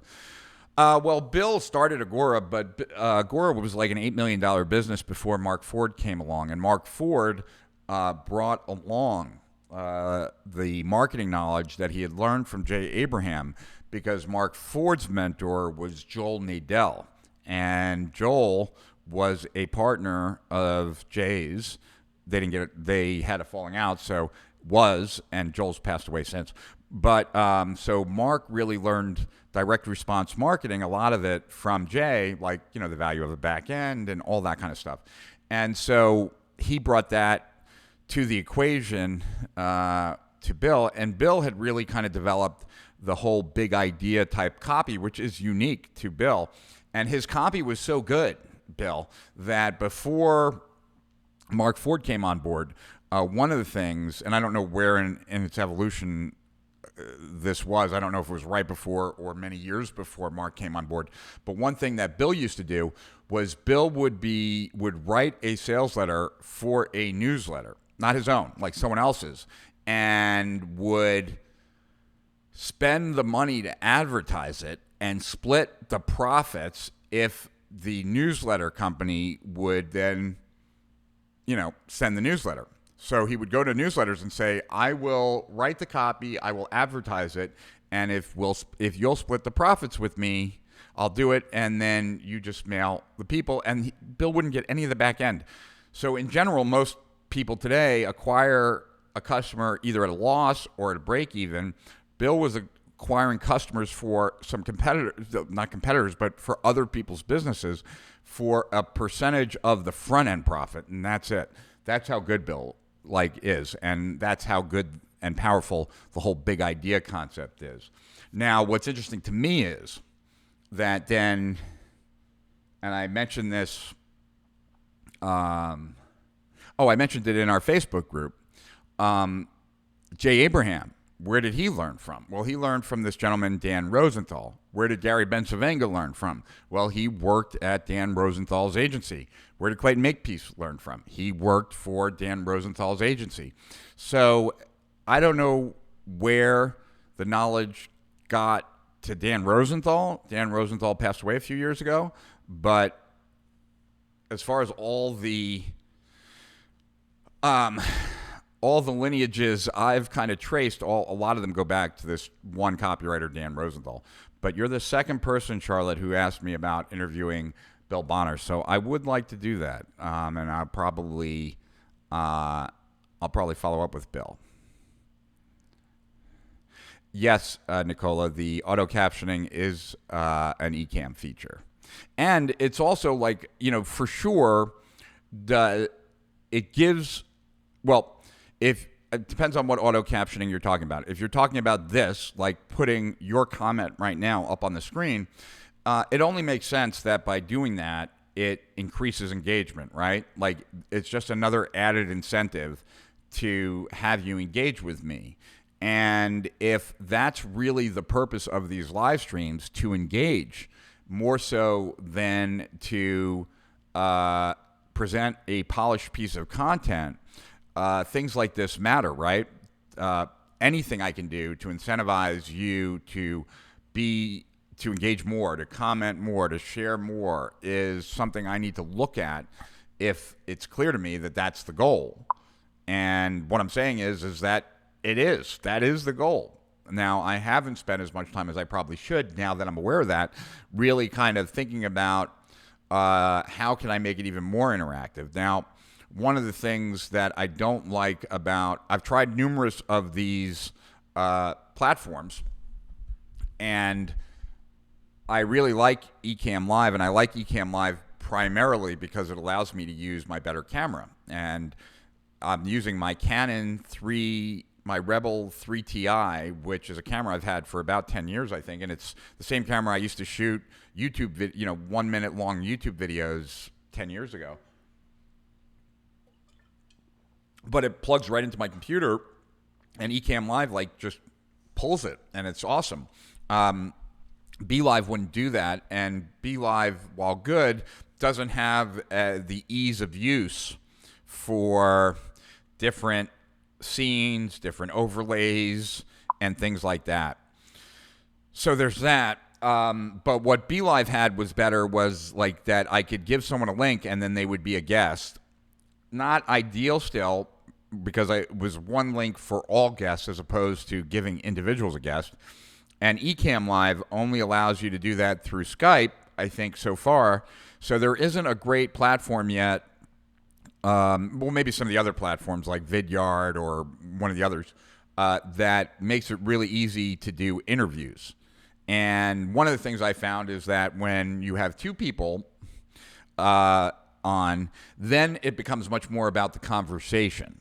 And so when I had Katrina Ruth on, it became much more about the conversation between Katrina and I, as opposed to the audience. Although we did pull in questions from the audience, now it's less of a conversation between me and you. It's more a conversation between me and this other person, and you might be able to lob in a question every once in a while, but less so.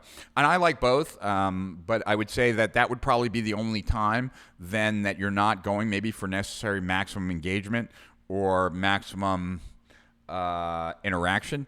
But I wish there was a platform that made it easier to do more interviews. I'd love to pull more people in to these live streams. And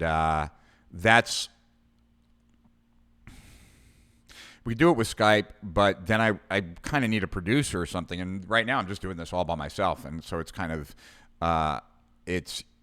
it makes it really easy. And that's one of the things I like about how easy it is. Hold on. I don't know where to, you know what? I'll put this in the upper right-hand corner here. So bear with me, guys. All right. I'll just put that there. Move this here and make it a little bit smaller. There we go. All right. And let's see. Great ideas for repurposing live streams, Andrew. Thanks for sharing. And what did Andrew say again? Just looking real quick.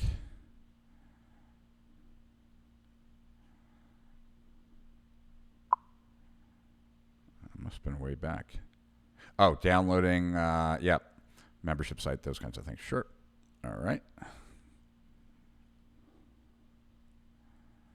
All right. Sorry, guys. Lost track of where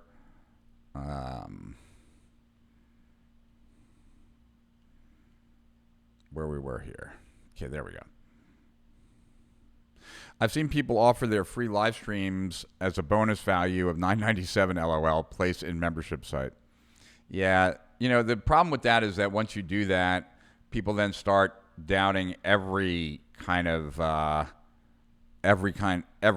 amount of money that you associate to everything that you're doing, because, well, if they think that that's worth $1,000, this other thing that they're saying is worth $2,000. Is it really? I'd love to meet with you again in September. I'm in Mesa, Arizona, but would love to move back to Key West. If you can let me know the best way to reach you. You're one of my favorites too. Yeah, John. Just ping me through Facebook. And, if you're out in Mesa, I'll just make sure that the next time I'm on the West Coast that we hook up because, I bounce around a lot. That's a very interesting way to think about commonplace books. The practice of learning and documenting, inviting others into the conversation and monetizing it as an evergreen product. Well, that's what Sam Thomas Davies did. And, it's like, I'm pretty certain I could sell a lot of, if I had, instead of using Evernote, let's say I used Notion, and I gave people access to my Evernote, like my commonplace book, which would be the equivalent of like all the books I read, all the articles I read, everything. I think I'd be able to sell that, and I think I'd be able to sell it well.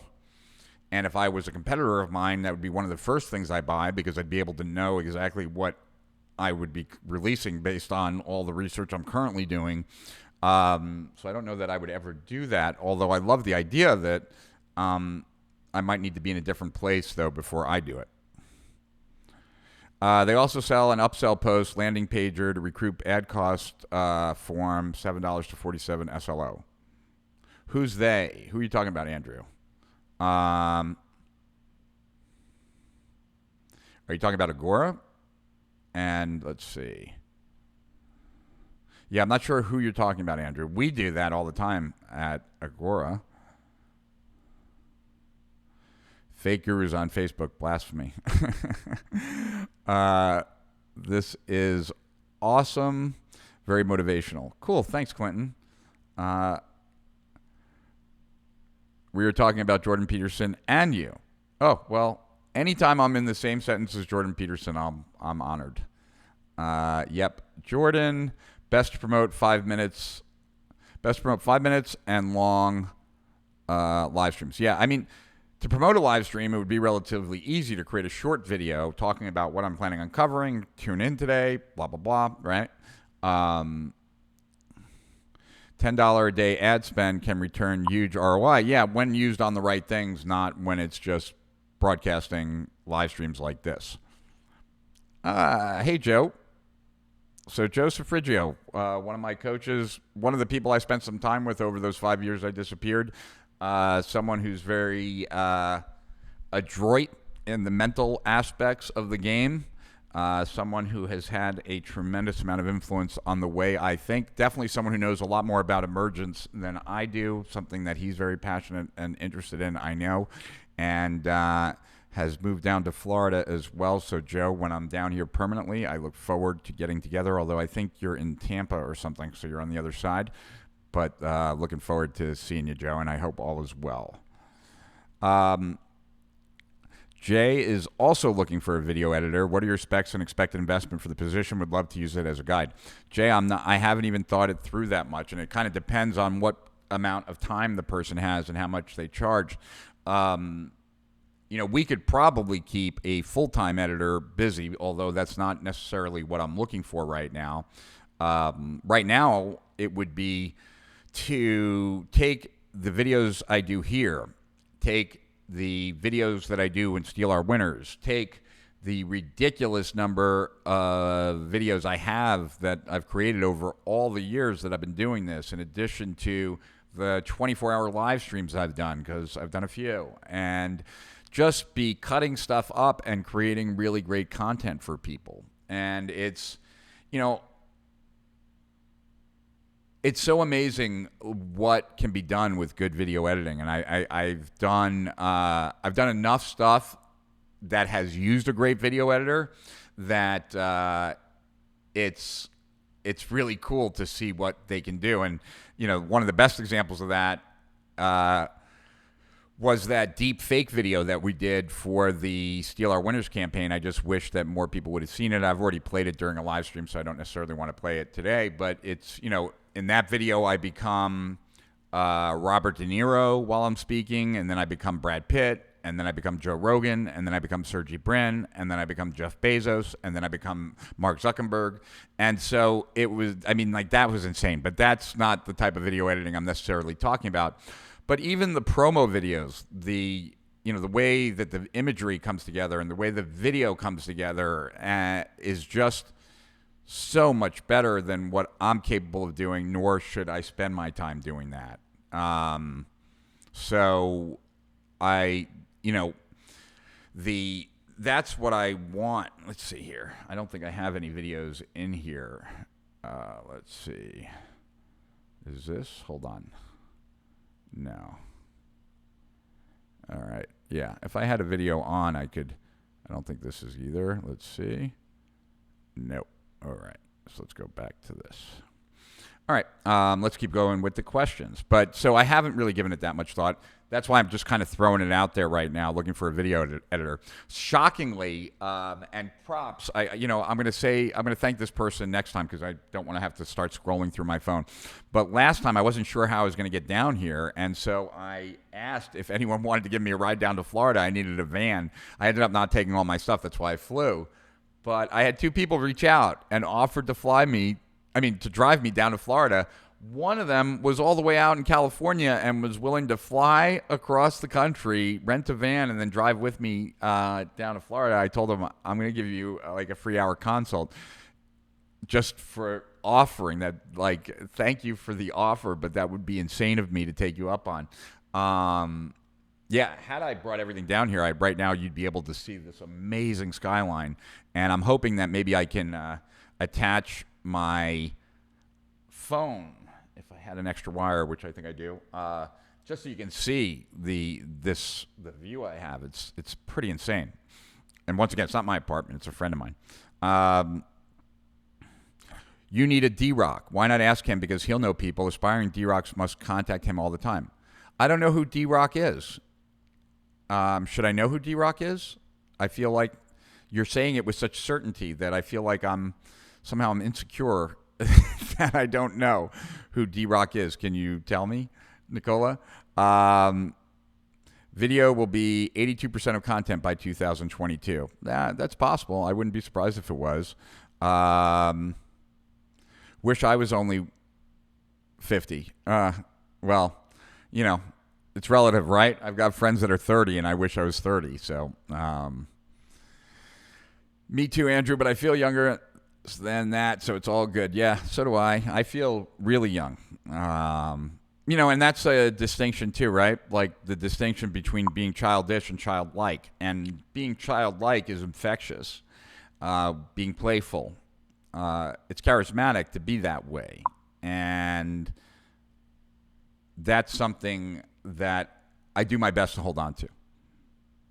Although I would imagine that not very many people who know me in a professional setting might be able to see, but those who know me personally would know very much that I'm playful. Let's see. Ask Michelle Schaefer for a video editor. I'm sure she can connect you. Yes, I'm thinking about asking Michelle and Mars to find me a video editor. They have a very dialed-in process, I know, and all my great videos have been done by Mars and Michelle, or now Greg Roulette. We already see identity coming to the foreground in marketing when it comes to brands, politics, and communities, us versus them, lifestyle identity. Less of what you do is who you are, and more what you believe is who you are. That's unfortunate, but that's true. And I really hope that this craziness of that if I disagree with you on politics, you are the devil and you are everything that's wrong with the world, disappears at some point. I don't know how that happened, that we can't see the world differently and still be friends. And so it's a scary time, I guess, for that. It's a scary time to see how many people have like such animosity for anyone that disagrees with them, and this desire to be right and box out those who disagree. I don't like it. I don't like it at all, and I don't understand. I don't understand. Well, it doesn't end well. It doesn't end well, and I have a lot of concerns about where we're headed as a society. When you sell Steal Our Winners in other languages, do you find personalities to help market and sell that content, or is the content just translated in text? Licensing content in international markets is interesting. I work in the entertainment industry, so have seen it leveraged from that original content. Yeah, most of the time it is the original content. It's not new to me. I mean, I brought my licensee for Japan to Agora. He was my licensee way before he was Agora's licensee. So I've sold my stuff in several other countries for quite some time. And what's interesting is because I took so much time off in the United States, I'm actually a bigger deal because my licensees didn't take time off. I'm a bigger deal in those countries. So when I went to Japan like a year and a half or 2 years ago during the summer, and I brought all my girls, and I was speaking, there. There was a 2-hour line for my autograph and to take pictures with me. And like the autographs, they were asking me to sign like with permanent paint pens, their laptops, their phones, and stuff like that. And I don't remember now if it was 2 or 3, but 2 or 3 women cried when they met me. And it was so cool to have my daughters see that. I am not that big of a deal here. And so, but they do have someone, so it is still my content. A lot of times it is me. But then they also have someone who is my voice there as well. A tall, good-looking, well-dressed Japanese man. He's better looking than me. He's taller than me. He's better dressed than me. So I want to be him when I grow up. And in Italy, they'll just translate. In Brazil, I would assume they just translate. In Japan, that's what they do, subtitles on the bottom. And then every once in a while, for those markets, I make myself available, and then we interact through translation, right? So, for the lifetime offer, possibly I'm going to probably do Q&As twice a year for the Japanese, and that will mean I'll do a Zoom call with 2 or 3 translators on, because I can keep going and I can go fast, and I will be interacting with the Japanese clients, but, everything translated back and forth. Ask Ian Garlic for an editor. I don't know Ian Garlic. Should I know Ian Garlic? I feel more pressure when I have to record versus live too. Good. Well, that's good to know that I'm not the only lunatic. It should be the same, right? It's just that I have a higher expectation. Like if it's recorded, it should be perfect. And if it's live, well, it can't be. Live video lowers expectations for editing and graphics. Yeah, for sure. Although I could still get like more elements to use as scenes and screens and stuff like that. But that's that's not really what I'm interested in doing right now. I'm much more interested in in the video editing. Andre, count me in for the live coaching. Cool. Well, we'll certainly be making a big deal about it. I hope it doesn't become a secret. But like I said, I think I am going to do it. So it's a pretty strong, probably a 90% chance I'm going to do it. How soon? Don't know. And what it will entail yet, don't know either, but I'm working on it. Probably going to have some meetings about it this week. How do you gauge if your offer is irresistible before you launch it? Well, first is just a gut check. The second is, to really think through. Well, my answer has changed over time. And what I would say is the reason why it's changed over time is that I noticed that, sorry, I just got distracted. This apartment is half the floor. And so the elevator goes right to the apartment, and the light in the elevator room just went on, so I'm just like, and that's emotion. So I'm like, but there's nobody here. Anyway, so what was the question? About irresistible offers. So one of the things I realized when Russell had sent me a webinar that he was doing well with, and I watched the webinar. I was so not impressed by the webinar, and then I saw the offer, and I was so overly impressed by the offer. And what occurred to me is that I never really considered how the other elements of an offer that are part of the offer. So part of the offer is not only what people pay and not only what they get, but it's what they have to do with what they get to finally get the outcome. And one of the things I was so impressed by Russell is that he added so many elements to the offer that it made it feel like I, as the buyer, had very little to do to get the outcome. So one of the ways to make your offer as irresistible as possible is to really think about your business and your product as a proxy to getting an outcome.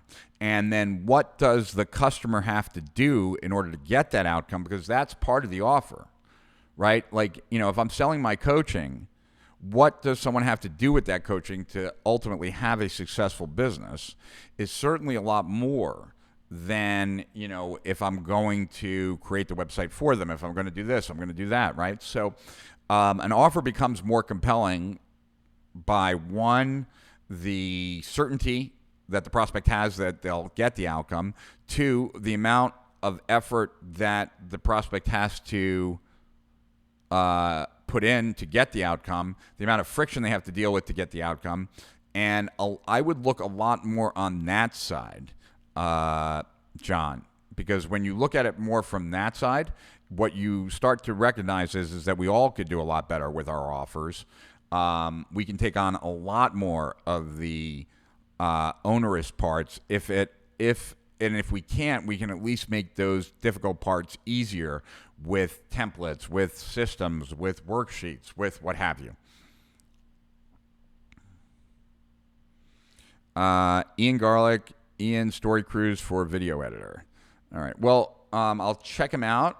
I'll have to look through the comments later, but I'm not looking for someone who's well established because, those guys make great story videos and stuff like that. I'm looking for someone who can work with my live streams that I'm pumping out twice a week, that's willing to kind of play around. But I definitely will reach out to Ian. What would be my motive? My motive would be to create great videos that I could then put and boost and promote to get new prospects into my world, but not live streams. Like, take really good elements. Like, maybe I said 5 smart things today, to cut them in jump cut and then put it out there so that that's what's working for me, but not necessarily doing anything specific with these longer videos except, just having them on my page, having them in my group, and things like that. Who would be your perfect avatar for your personal coaching? Who would you prefer to coach? I have a bunch of different avatars that I deal with. So I have the business owner, right? Someone who's got something already going on, has a team, and is looking to really grow their business past wherever they are now. I also do deal with solo entrepreneurs, though, who are attempting to grow their business and would like my advice because I've done that myself too, and I know the ins and outs of that. I enjoy working with new entrepreneurs more so than most of my peers, but new entrepreneurs that have had entrepreneurial businesses in the past, even if they've been offline. People who are brand new to entrepreneurship, it's often difficult. But people who have been entrepreneurs offline who come online, and entrepreneurs is a vague term, right? But people who have had some success offline, whether that's in their own doing a solo entrepreneur thing or something more than that, coming online, I knew for me there was a learning curve, and I can condense that learning curve. And then I would also say coaches and consultants. So I have a bunch of different personas or avatars that we hit. And I haven't yet figured out exactly who I want to target with the coaching program. I hope that helps. That sounds like a great idea. It can be like an amplified mastermind to build out and extend structured content in and for an emergent strategy. Yeah, well, that's what I kind of think, right? Like, isn't this an emergent way of like kind of developing content by you asking questions, me answering them, and then that taking me down different directions based on wherever the conversation goes, whatever I've been exposed to the last 24 hours that still resonates in my head that I want to share. I've heard you talk about the distinction between sales and marketing. What is your take on the distinction between marketing and advertising? Well, advertising is a form of marketing, but it's...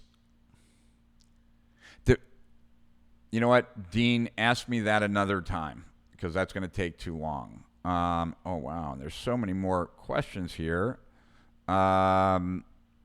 Okay. D-Rock is Dave Rock, and he works as videographer for Gary. Okay, got it. I'm just like looking through the questions here.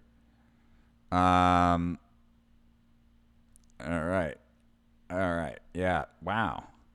Okay, definitely not going to get to all the questions. So we're going to say goodbye, but I'm going to try and see right now, if you guys bear with me for a second, I'll show you what the view from this apartment, which is just absolutely stunning. So bear with me one second. Let me get I need a different, you're going to see that I'm wearing shorts, so I apologize for that. I didn't think my legs would be on camera today. And I just want to show you the apartment real quick, and then we'll call it a day. Anyway, give me 1 second. I just need to get my lightning wire, so 1 second.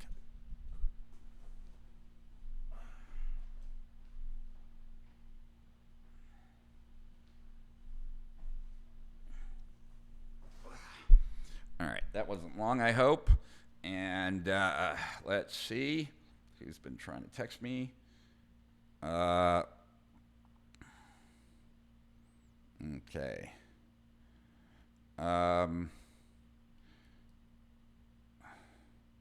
Okay, cool. So let's see here. I'm going to I've got about 100 messages. Shoot, I think is what it's called. Yep. All right. So I'm going to put this here. And let's see. I'm still going to have to carry this. So let's see here for a second. Did move. Where is my, let's see. Where's the other camera? Should be, why is this not here? Hold on. Let's see. All right, it might have to be next time. Is this it? Why is this not? I don't, oh well. Yeah, it's not working. I guess why isn't this working? Let's see.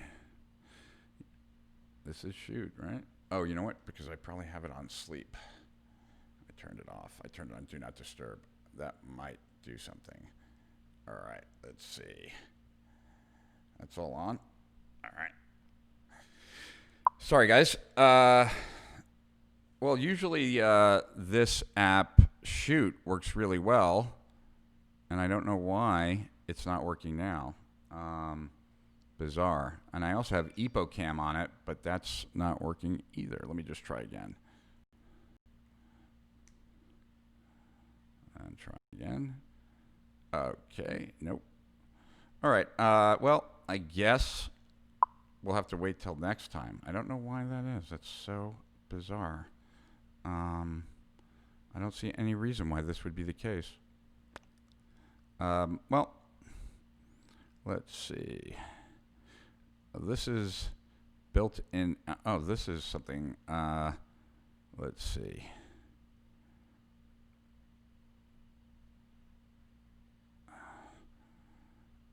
Now maybe? Nope. So bizarre. All right. Anyway, guys, sorry about that. I can show you, I guess, by putting this on. You'll now see the difference, though, for those of you who, yeah, I'll try one last time, but if not, then, Yeah, it's still not working. That's so bizarre. That's so bizarre. Let's see. Try a different scene. This is what it looks like from a FaceTime camera. So what a huge difference, right? Like, how much better is the picture from the Canon than from this? It's like night and day, isn't it? But all right, so let me just do it this way. I'm also going to have to take I'm going to turn this camera off, and I'm going to, I don't know how I'm going to do this with the sound, so bear with me one last second here. I need to do crisp and use my built-in microphone. So now I should be able to hear me. You hear me? And this should be, let's see. Hello? Yeah, there you go. All right, so is this picture like 100 times worse, right? It's crazy. And that's why I love using, that's why I love, can you hear me? You guys can hear me, right? Barely hear me? Hold on. You should be able to hear me really well. Well, this is my, I'm just going to show you the balcony here, and then we'll call it a day. All right. So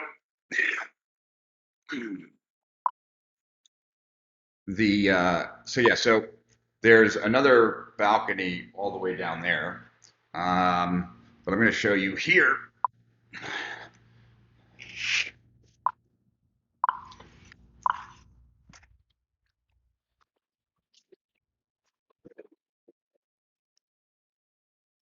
So you're not going to be able to really see me anymore, obviously.